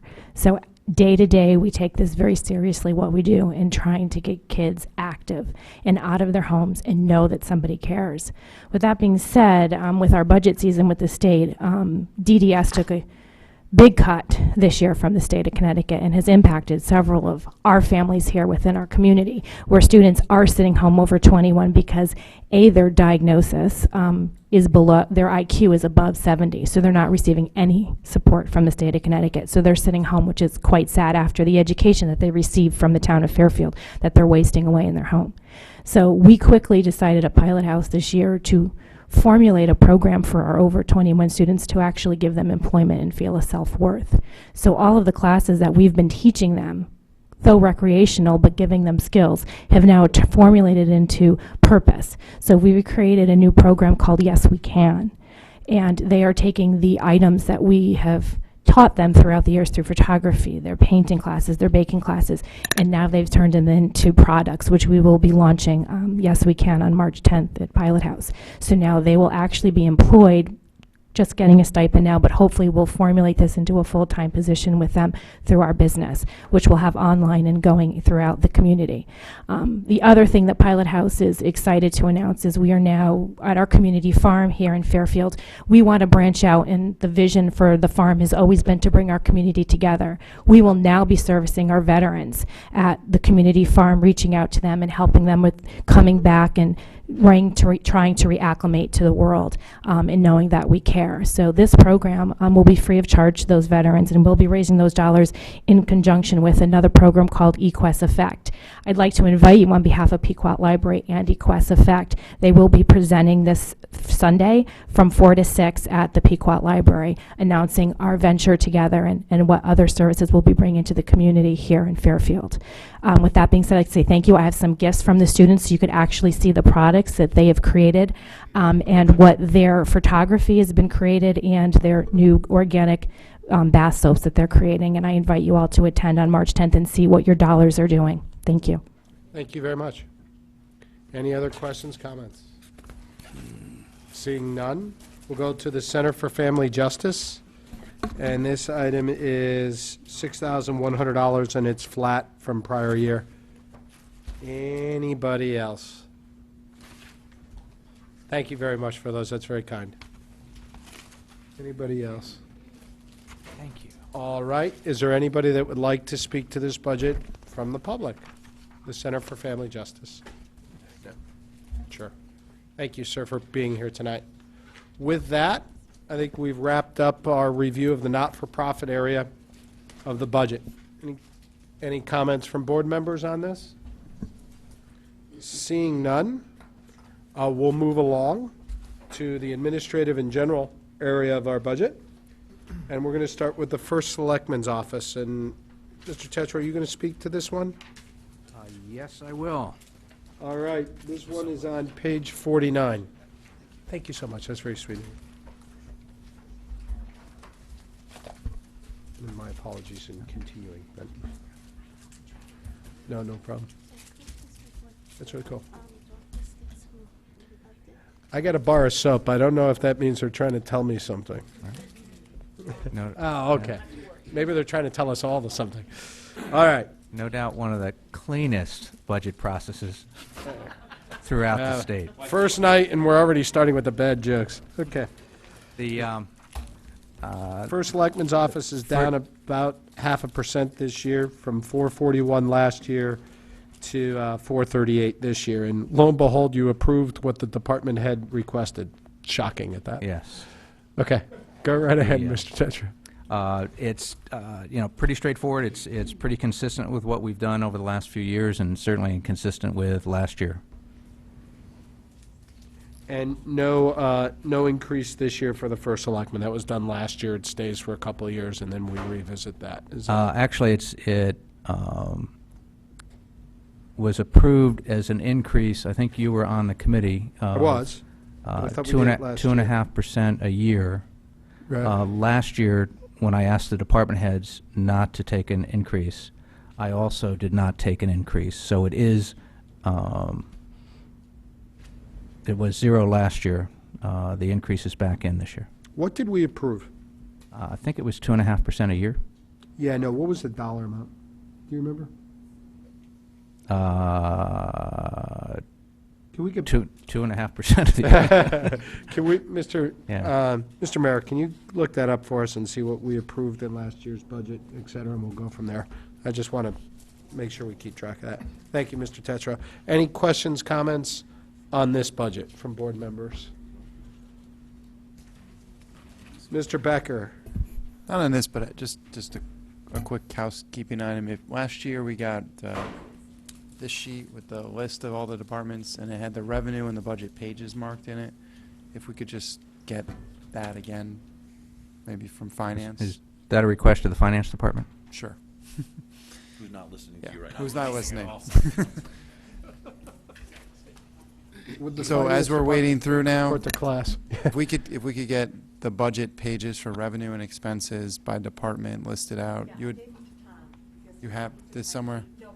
Yeah, okay, we just get it distributed. Sure. 'Cause as we're starting to just kind of go through, we're all flipping through, Sure, looking give it for to it. the chairman, that's all right. Thank you. It was the only copy. Otherwise, I have no questions on your budget, so. Any other questions? Absolutely, Mrs. Leclerc. Just a quick one. Does this cover your whole staff, or are there some members that are paid through grants of some sort? This covers the whole staff. Thank you. Anybody else? Anybody from the public on this budget? Seeing none, we will go to the town clerk, and I saw Betsy here. There she is. Thank you for coming. All right, so this is about a 0.5% increase. It goes from $549,000 rounded to $552,000 rounded. Do I have questions for the town clerk? There is revenue associated. Let's go with this first. And then, Mrs. Gardner, if you could look up the revenue numbers for me, the page numbers, I would appreciate it. Okay, go ahead. Any questions for the Mrs. Brown?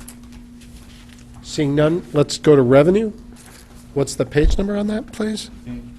15? 19. Sorry, everybody's low talking today. Or my hearing is just shot. All right. Oh. There we go. Is there anything we can do to spur more dog licenses? You can, but I still won't get much more revenue. The Oh, state okay. gets most of it. That's true. All right, so questions on this item. We always come down to conveyance taxes. So this year, we're down, right now, we're at $1,875,000. Next year, you've budgeted $1,800,000. Talk to us a little bit about what you're seeing going on there this year and why we're going down or All right. As of the close of business yesterday, yeah. we're at 1.2 million. Commercial is at 55,671. Residential, 1.1 million. That's our conveyance, what we've taken in. However, this quarter is when we slow down. And to be very honest, we don't know what's going to happen with the new tax laws. All the real estate agents I've spoken with said they don't know what to expect with this market. So, conservative that I am, I decreased the line. Because I don't think I'm going to hit the mark this year, to be honest, and I doubt I'll make it for next year. We just don't know. Does anybody have any questions on this? Mr. Walsh? And then we'll go to Betsy, Mr. why is DeWitt. this normally when you say this quarter, what quarter do you mean? From January 1st to the end of March, or are you talking about Yeah, the just next? because the Oh, yeah. spring market will pick up. Will pick up for Right. the fourth quarter? Right. Okay. But you're only two-thirds of the way where you need to be for the Correct. rest of the year. So this quarter will be bad, and then you'll pick it up Then it'll pick up again. between June Knock 30th. wood. Got it. Mr. DeWitt? If I remember correctly, last year, we actually raised your revenue projection on conveyances. Correct. And you're not making it this year. Right. So I'm more inclined to take your recommendation than our increase. So because you had a quote-unquote conservative number last year. So what was your number last year before we changed it? I think it was the 1.8. Probably and you 1.8, added right? the Okay. 75. Mhm. All right, thank you. Any other questions on the town clerk's revenue line items? They're largely in line with the prior year. The only difference, recording fees up by $20,000. Why is that going up?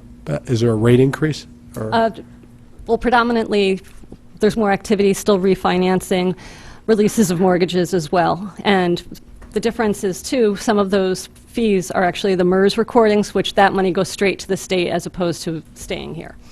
Got it. Questions, other questions on revenue? Seeing none, anything from the public on the revenue line items here? Seeing none? Thank you, Mr. Smith. Thank you. Thanks, All Betsy. right, we will go to Fair TV. And this is page number 55. And if this budget doesn't get approved, he turns us off.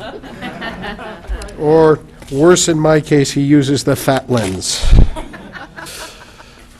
So who is here to speak for Fair TV? Welcome. Please state your name and position. Andy Jones, I'm one of the 5 commissioners for Fair TV. Our chairman was unable to make it for a work conflict. Thank you, Mr. Jones, for being here. My pleasure. So last year, $56,000. This year, request is the same amount, and it's been pushed forward as $56,000. From what I understand, we're crunching all the nitty-gritty detail numbers, but we expect flat, no increase. I can't recall, Mr. DeWitt is our best historian here on these, but there was a time where we increased Fair TV for a specific program or investment. And then we thought, I thought I remember it was supposed to come back down to a more normalized rate. And again, my memory is faulty here, I think the first part of your memory works. okay? No, the first 2/3 then, let me say that. That was good. There was a point in one year, a few years back, and I think roughly we'd been contributing 25,000, and the state, I'm going to say state, that's not correct. It's actually a cable TV fee where it's allocated to local stations like this, and that was contributing about 25,000. Split in 2 components, one for the government force and one for the ed, but totaling approximately 25 grand. So that was back in at- 2015. that was at risk at some point, and we came in and stepped up and said, okay, we'll fund that. And then the grant came through anyway. Right. So there was some question and discussion about what would happen with the extra money that came through on the grant. Okay, and that grant is now gone away completely. No, I don't believe so. I believe we're still getting money from the fees from the... I apologize. I might be the worst commissioner to have here because I'm the brand newest, so... Which is why they sent you. Of course. But I can get answers for you and get back to you. Could you just, because we want to, I mean, look, I think Fair TV provides a great service to the town. Yeah, I believe the clarification there is that this budget page may not include the grant. Okay. Could we So just it may get- not show the total funding Could for we that. just understand the financing of Fair Yeah, TV a Fair, little bit and better? just to be clear, Fair TV does present that on a, to the, I think to the Board of Selectmen, definitely to me, and when we look through these things. Right. It's just not included in the budget book because it's not town funds. So they understand. have that broken out. It's as well. Jerry might be able to answer your question as well, right? Come to the mic, please. Jerry, will you use the mic, please? Would you speak up a little bit? We're talking. 11 years. Look at him primping. He was actually primping. He was playing with his hair. Shadows. All right. Now we got Mr. Fair TV. What is it you Yeah. need to know, Mr. Flynn? Yeah. Go On ahead. camera even? I The don't even wizard know. has come. Can you the wizard. He's out from behind. Don't talk to the man behind the curtain. Go Fair ahead. TV exists on participation from the town Right. and from 2 grants, which were instigated back in 2008 as our participation in what's called the PEG Fund. We get the Cable Advisory Council for Area 2 gets $100,000 annually. It gets divided up among 6 towns, or those towns that participate in what is called town-specific programming, which Fairfield does.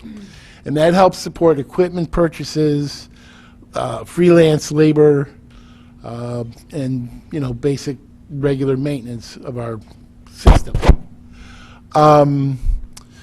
What the town does is supply salary for myself as manager and a small remainder which covers like our video on demand structure and a little bit more for professional fees and services. Do we have any other questions related to Fair TV right now?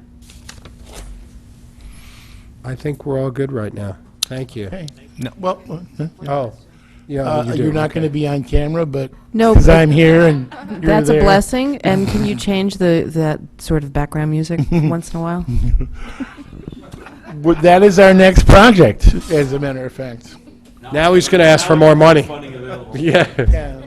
But I thank you all. We do appreciate the town's support, and I do know that the citizens of Fairfield appreciate their involvement in their government. It's amazing how many people actually watch it and so getting pulled to the side.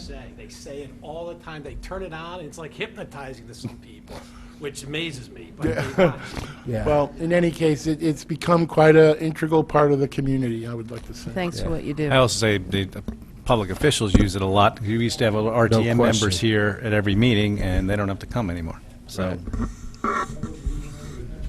Thank you. I'll actually donate to that to keep them away. We'll also give you anything to ask for. All right. Any other questions, comments, concerns on Fair TV? Seeing none, thank you. Appreciate you being here this evening. We will go on to the Registrar of Voters, which is page 60. Page 60 in our budget book, the Registrar of Voters. Welcome, gentlemen.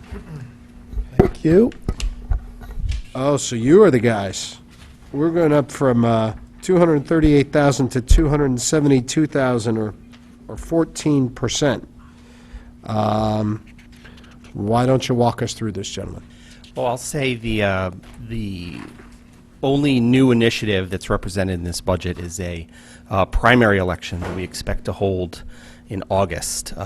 Customarily, we've had our primaries and referenda and special elections all in the contingency line, and this is the first time we are integrating it into our budget. We have a reasonable level of confidence that it will be happening. So that is accounts for the lion's share of that increase. So we're saying that that's going to cost Just over 30,000, yeah. just over $30,000 for a primary related to the gubernatorial race and that. That's right. Yeah. Well, there may be multiple offices involved from, and based on the party, they may be all the same, or the offices, or there might be different offices between the parties. Right. How did we estimate the 30? What's that based on? What are the assumptions behind I'm sorry, it? we could say that again? So you guys estimated that it was going to cost $30,000. Right. What's that based on? The number of people we have to hire, and all the positions that are mandated. And we're going to more than likely have two, both one for each party. Okay. There will be some sharing, but not much. It's pretty much delineated. So it's payroll costs, Payroll. it's printing and binding costs? That's right. Ballot costs, and they're going to go up. That's also in addition in the regular election, too. So it's another part of it. Yep, Because memory it'll be- card programming costs, Yeah. which show up in fees and professional. Any other questions for registrar of voters at this point? Mr. Walsh? So if there is not a primary, we could expect that you'll be turning $30,000 back to the town at the end of your budget year next year, if we were to give this to you. In that, if that were to occur, I would imagine so, yes. Yeah. Okay, so you can report on that at a quarterly or something like It that. seems like it's pretty likely, though. There's so many people running, especially for the governor's position. Yeah, I And think it'll, the fact that there's a high possibility that it's going to be a divided vote at the conventions and primaries. I think you'll know by the time the final budget is passed whether there are multiple candidates for the primary. Yep. Really? Yeah, Okay. the conventions will I be think the over. conventions are in May, so I'm Yeah, not I sure don't we think will. that's true. Right. However, No. given the large number of candidates, it's fairly certain we're going to have a statewide primary from at least one, most likely both parties. And again, it might be for the same offices or different offices we go through. So I think that, we'll certainly know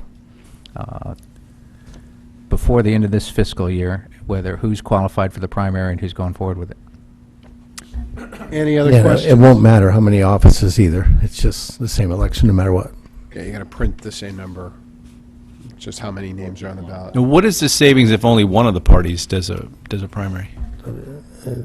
It would be modest. We itemize Staff. the poll workers, and you would be able to reduce about $500 per polling place. So probably $6,000 plus the ballot printing cost for half. Okay. Thank you very much, gentlemen. Anybody else? Any questions? Any members of the public? Thank you for being here tonight. May I make one observation, actually, just as a caution? It is possible, as you know, we've recently had an elected official pass away in town, and it is possible that there will be a special election. The governor will issue a writ of election, and oftentimes you will see that happen at the same day as another existing election. So that may well be on the same day as the November election, but we have not heard from the governor yet about that. So that is a risk factor, conceivably.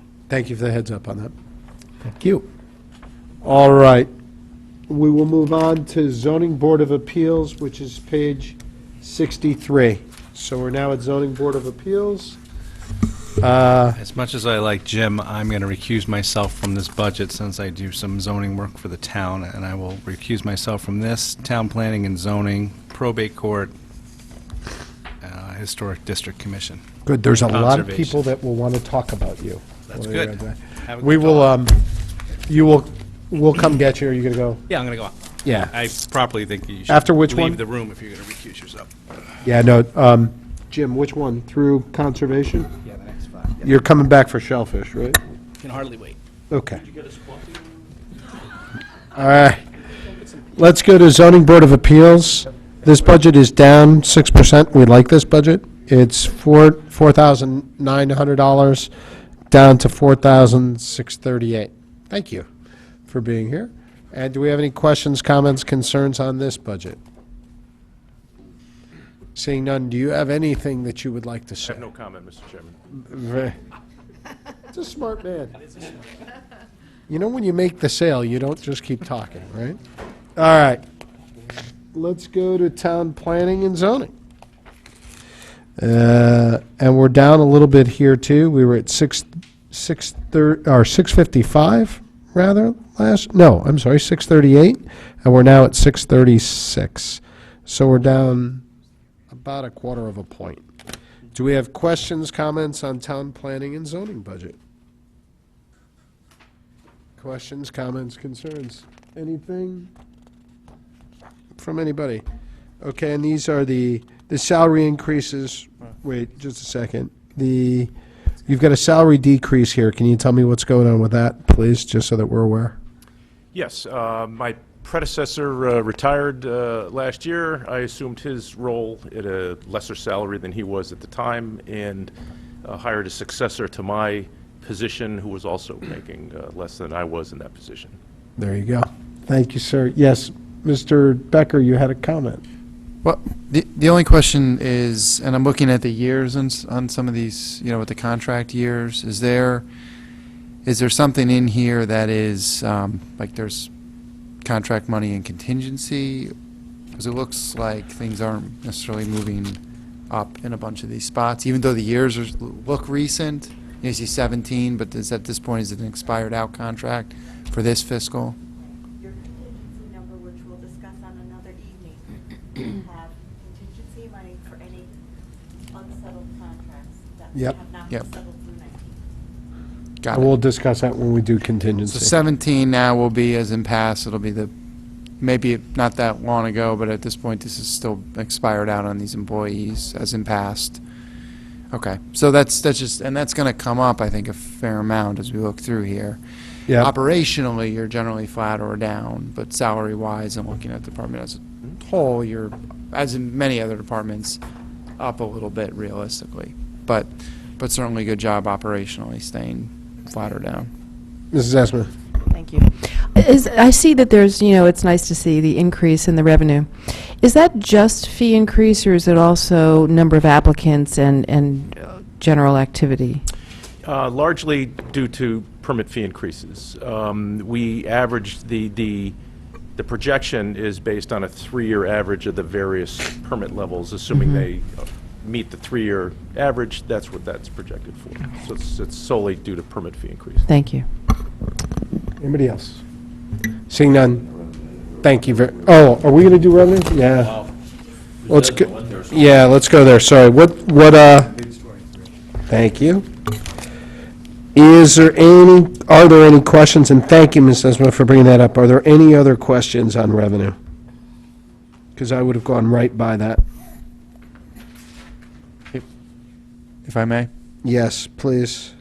Can you speak to it a little bit? I mean, obviously, there's a bunch of numbers that are up there. You're talking fee, you're Yes, talking we fee were increases, asked- but what about building and sort of, and permit, like the numbers of permits that are going on, like where are we looking for the year? Well, we made a significant percentage increase in our permit fees for the Planning and Zoning Commission applications. And as I said, I took a 3-year average of each of the categories of permits and carried that forward to the new fee. So assuming that the 3-year averages of activity hold up, that's the projection in the fee structure. So take the increase, take the 3-year average. It isn't necessarily reading the market as No, more I'm or not. less, or I'm not Able to- anticipating a Taking decrease or an 3-year increase. I'm just plus scaling it up, and that's That's correct. Fair I went enough. back to our permit Yeah. records for each of the categories and did an average activity for 3 years. Thank you. fair. Thank you. Anybody else? Thank you for going there. I would have forgotten that. Thank you so much. Thank you. Appreciate it. All right, let's go to the probate court. And the probate court is page 68 and 69, and once again, please extend our condolences to your entire office. I know how close all of you are, and I know it's a very He's here difficult for me, time. I'm sure. Thanks. So I'm Kate Maxim. I'm here. Yeah. for Judge Crusoe. Yeah. Do we, this is a flat request of $28,000 year over year from the town. Do we have any questions, comments on this? Seeing none, thank you. Thank you. Thank you for coming. All right. Let's go to the Historic District Commission, page 70. This request is a modest increase from $11,180 to $11,245. It is all in part-time payroll. Do we have any questions, comments, concerns on this budget? Welcome and thank you for being here. Thank you. Anything else? Seeing nothing from anybody, do you have anything you want to say? No, thank you. Thanks There. very much. Thank you very much. All right, let's go to Conservation, page 73. Welcome. Good evening. How are you? Good, how are you? Good, nice to see you again. Thanks for being here. All right, So this is almost a 4% increase. It's going from 838 to 871 in funding. Can you tell us a little bit about what's going on here? Yeah, most of it's, if you look at the budget over the past couple of years, you see that we've been working on getting it down. This year's increase is actually mostly contractual. And if you look at some of the other items, such as contracted property services, that's increased by 2,000, just to offset some of the work that we were having done by one of the staff that we lost to do mowing. So we're looking for efficiencies, but most of the budget is being driven by the contractual settlement. So we went up, trying to figure that out. We went up 4% because of contractual settlement? I mean, there's minor increases. I mean, contracted property services went up $2,000. Seasonal payroll went up $2,000, and then the bulk of it, other than that, was in salary increases. Yeah, no, I get it. So what am I missing here? We're going up 5.61% in salary increases. Are we going up? I think finance can step you through. Yeah, the that's fact what I want to it's- do. It's a multi-year increase. That's what I thought. So, yep. You will see that there were two NEDA employees. Two NEDA employees who received 6 annual wage increases. The jump from budget to budget was 6 annual wage increases due to the years of settlement. Yep. The ones that say 13 and 19. Right. And there's still and these two at 14 still haven't settled. Is that right? That, the only one at 14 is DPW, or the Public Works, and I think that's either close or, I don't want to misspeak, but. No, I don't want you, I don't want I- you to speak. I'm just saying that there's that's- still, Yeah, there's still a cost there when that settles. So when I sat down and So let's submitted the just budget. be clear on that. There's a reserve for each of the contracts that's put into contingency. Yes, we already So said the- that tonight. I'm just saying. Right, Yeah. so the cost has already been accounted for. It's just been accounted for in a different department as opposed to this one. Yep, got it. I had a silly question, but I want to ask it. So because this is the one, I mean, going from 13 to 19, right? How does that work for their salary during the 6-year period where they were not settled? No increase. They stay at the 13 salary, correct? Correct. And then they get a catch-up adjustment for that 6 years on one time? I'll defer to finance for how that is handled. Correct, they get a retro check. So there's a lot of people from this contract that are going to like Vegas right now, right? I mean, this is 6 years. That's a nice check, I bet you. I mean, that's a, I don't want to put this in anybody's mind, but is there interest charged on that? Or they're just out those funds for that 6-year period, and then we just cut them a check for the difference? Right. The contract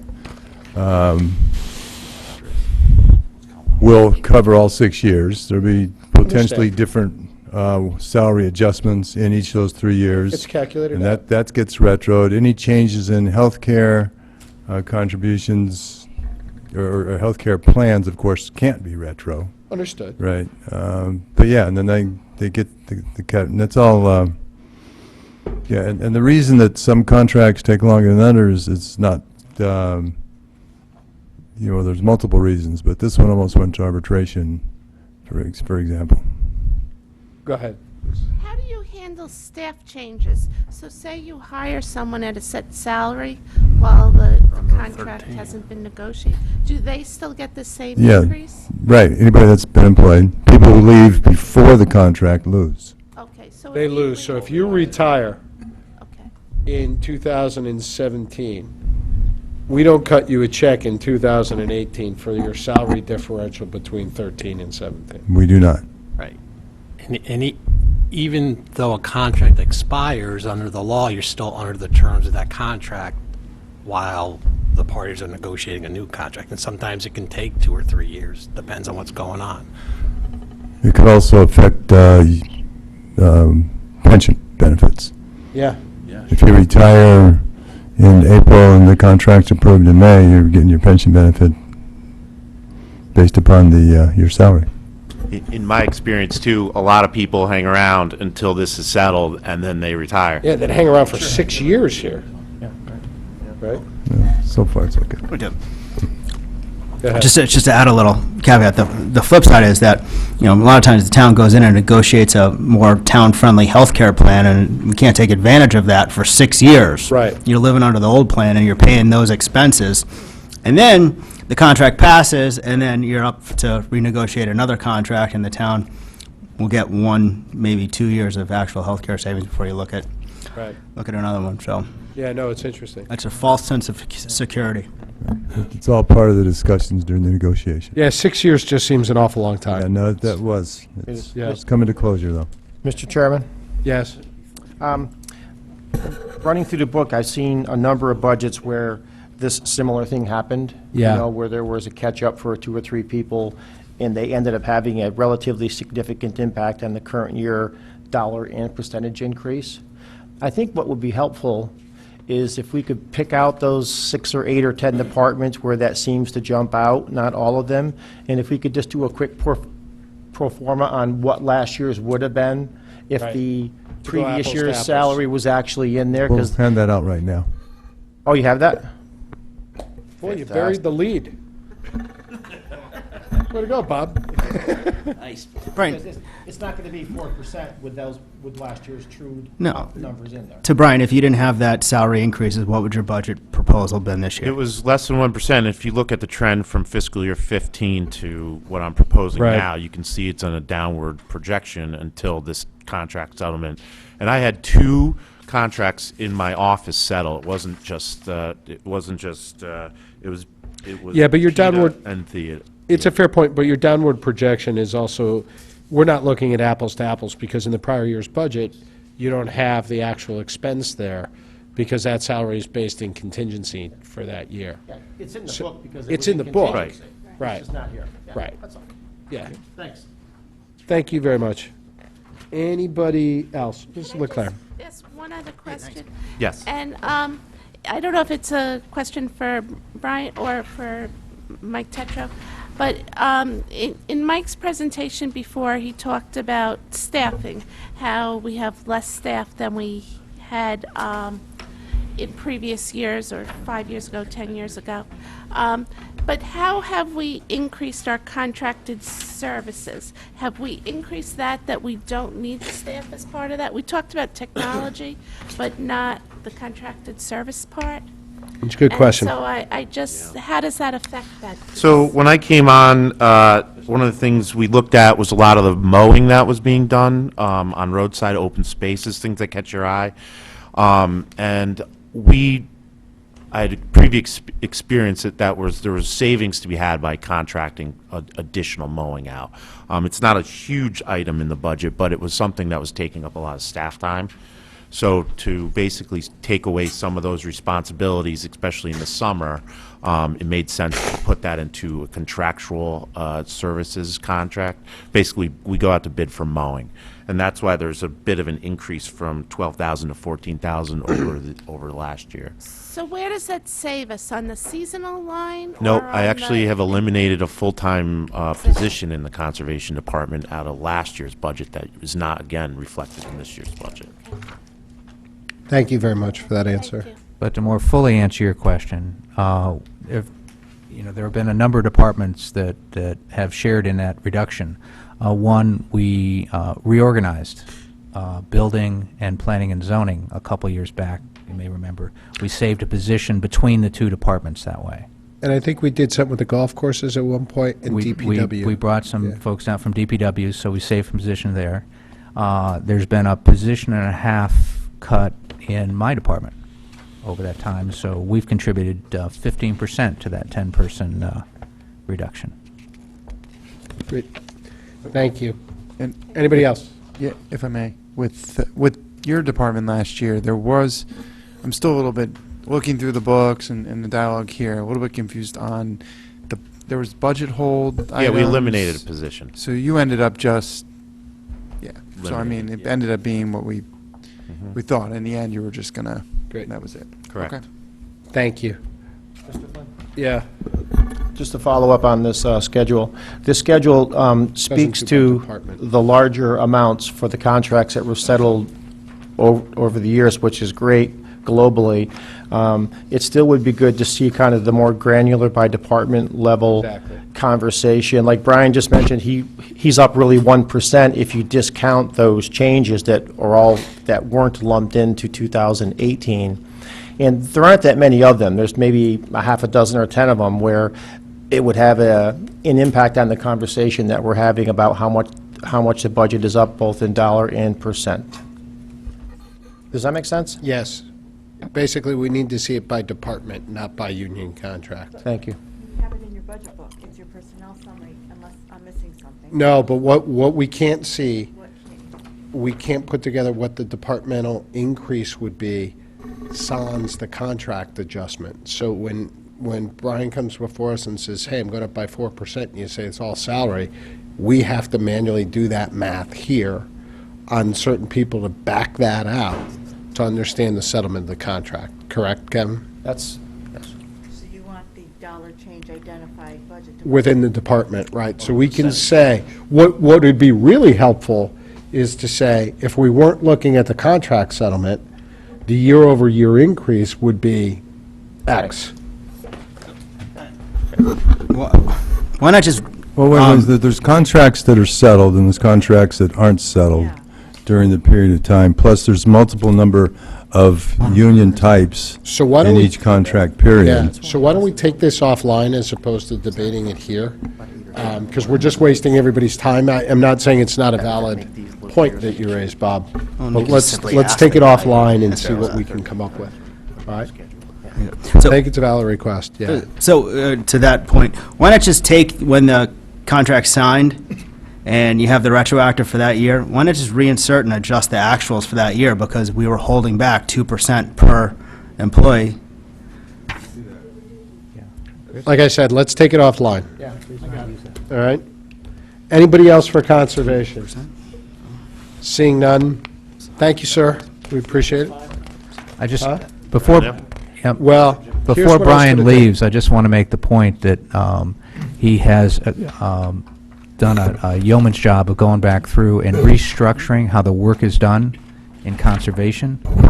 Given the number of people in the total department, you don't lose one person and still get more work done without some significant relooking at how that's done, and Brian's done a great job on that. Thank you. Thank you. So here's what I want to do. I want to go to revenue real quick for conservation.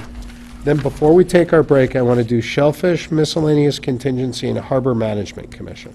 We'll leave community and economic development, which might be a longer discussion for right after that. Is everybody okay with that? That way we show some respect to our, so let's go to the conservation revenue line items. Thank you very much. I am there, page 15, on to page 16. So we were at 238 last year, we're at 275 this year, is that correct? That's correct. And the increases are in the application fee. You want to tell us what's going on there? Yeah, so we actually, the Conservation Inland Wetlands Agency actually restructured their fee schedule. We didn't change the actual fees, there was too many fees when you came in. So we kind of front-loaded it. That's why, if you look at the different line items, 42334, we zeroed that out, and that's actually now being shown in 42133, without getting too much in the weeds. And we basically were charging separate application fee and then a permit fee. It was just too much. It was causing issues. So we went back and re-amended our regulations to basically simplify the fee structure, but also looking at the 3-year average, we were much higher. And even when we were putting the budget together, we've already made our budget for this year. And, we're not even out of really the third quarter, and we have a lot of big projects coming up. So So the year-over-year increase isn't as big as it's depicted here. No, and one of the things, the reason why we had kept it a little bit lower at 238 is because we were going to go back and look at changing our fee structure, but based on the financial situation of the town and looking at that, it didn't really seem like a prudent thing to do. So we did simplify it to, get some of the, to basically help the process, but. Yeah, let me just clarify what Brian said there. As much as we've gone out and looked at our non-tax revenues or fee structure with other departments to make sure we're charging market rate with this. Yep. Based on reviews we've done over the last couple of years, our conservation fees are some of the highest around. So we weren't going to go back and reset those lower at this time. Got it. So, just putting the budget together in November and looking at the, the amount of applications coming in, we felt that it was prudent to actually raise the revenue projections for next year. Okay. Thank you very much. Other questions on revenue for the Conservation Department? Seeing none, thank you, sir. We appreciate your time. Can someone go get Mr. Walsh out of the holding pen, as it were? We could take a vote to keep him there. You could get locked into that. All right, we're going to go to the Shellfish Commission. Thank you so much. All right, so this budget is a flat budget. We're on page number 80. We were 9,060 last year. We're 9,060 this year. It was an increase last year. And it looks like we've consolidated the way we're budgeting here. That's right.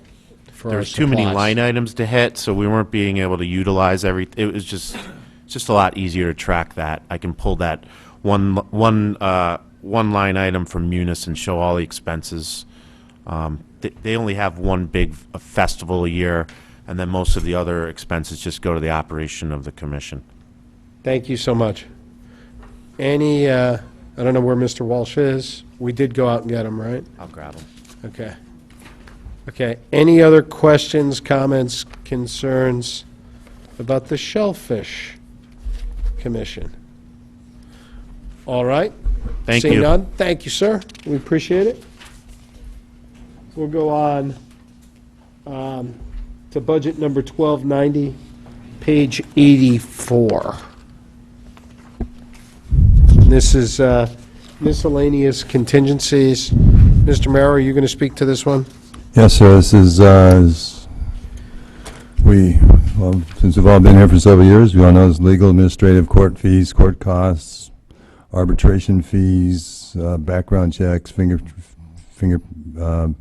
printing checks for uniform services. Sometimes if there's a new building committee, doesn't have a budget, then you do some advertising. We do throw some of that in here. So it's just kind of a catch-all of non-budgeted items, mostly minor. Our year-to-date expense so far this year is only about $6,000. So why are we raising it so much next year? Well, it's basically it was the same as last year's request. You see, this 15 was 35, 16 was 38, 17 was 3. This year looks like 17 was 13. This year it's This year it's going to 6. be it's 6 so far, as I stated. Right. Anybody questions, comments, concerns here? Where are we year-to-date on this? I know we have. 6,000. 6,000. Yeah. I don't think your 20% increase is going to make the cut there, Bob. But I'm not surprised. Good try. Anybody have any questions on What's the miscellaneous? fingerprinting thing? That's the first time I've heard that.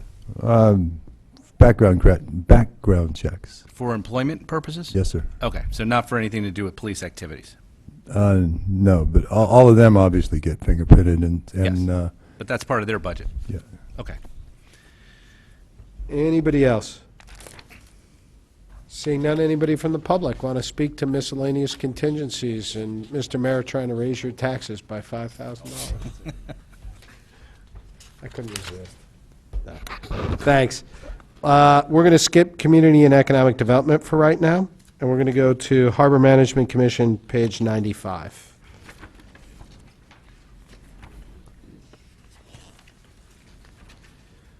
All right, and this budget is a decrease. Last year it was, no, yeah. Wait a minute. No, it's Harbor down Management. 2%. Down 2%, correct. Thank you, sir, for being here. All right, so down 2% from 23,611 to 22,660, or 22,210. 210. Please tell us what's going on here. Well, the Harbor Management Commission, as you probably know, is responsible for the operation of Southport Harbor. Yep. The main expenses in this budget are the stipend for the harbor master and consulting services for our consultant who serves as our staff position. And the reduction is in some of the ancillary expenses, printing and postage and so on, to match what the actuals have been in previous years. Thank you very much. Do we have any questions, comments, concerns on this budget right now? From anybody? Do you use any of the money to repair any of the moorings at all? No, we have a separate account which the mooring fees are credited to, and the expenses associated with maintaining the moorings are paid out of that account. Okay. Do you use any of these fees at all to repair any of the sides of the harbor at all, or anything like that, or shoring them up at all?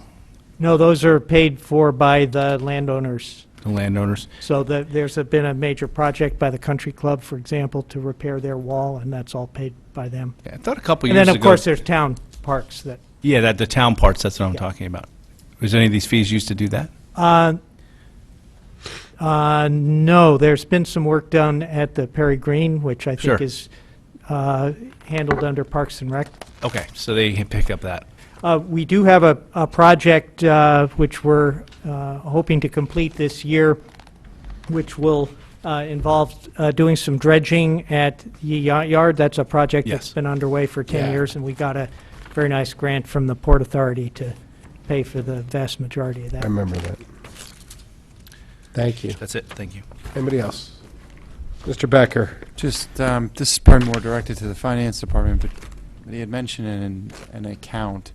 I think we've done this in past budget seasons, but it'd be helpful to see a snapshot of what accounts exist, what sort of balances, what runs through those accounts, and any policies, procedures, any sort of restrictions or guidelines related to those funds, even donation accounts, or, I know we get the revolving fund for Parks and Rec, but there seem to be oftentimes, oh, we have an account over here, we have an account over there. It'd be good to I get, think we sent that out a couple of days ago. so I haven't seen it. Oh, unless is it- that what that backup was? Was it,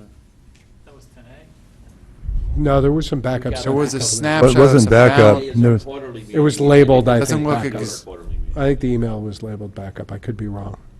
Should have been labeled follow-up. I know where you're, Could have been. I think it said It was follow-up, three but- things. It was yeah, it's, the virtual pull it up, virtual but it's PC not- thing, the donation thing, and Yeah. Let's go back, Dave, go back and take a look at that, and let's see yeah, if and that I doesn't saw that actually- at first, and I know where you're going, but it's not, I mean, I'm asking for even procedures, things like that, and I'll submit this through the yeah, chair that'll in take some time. We can do in that. writing, yeah, and, Thank you. yeah, but I'll get you exactly, maybe bold it out exactly Mr. what Chairman, we can want. we pick a night of your choice to have Yeah. Mr. Mayor walk us Thank through you. that schedule?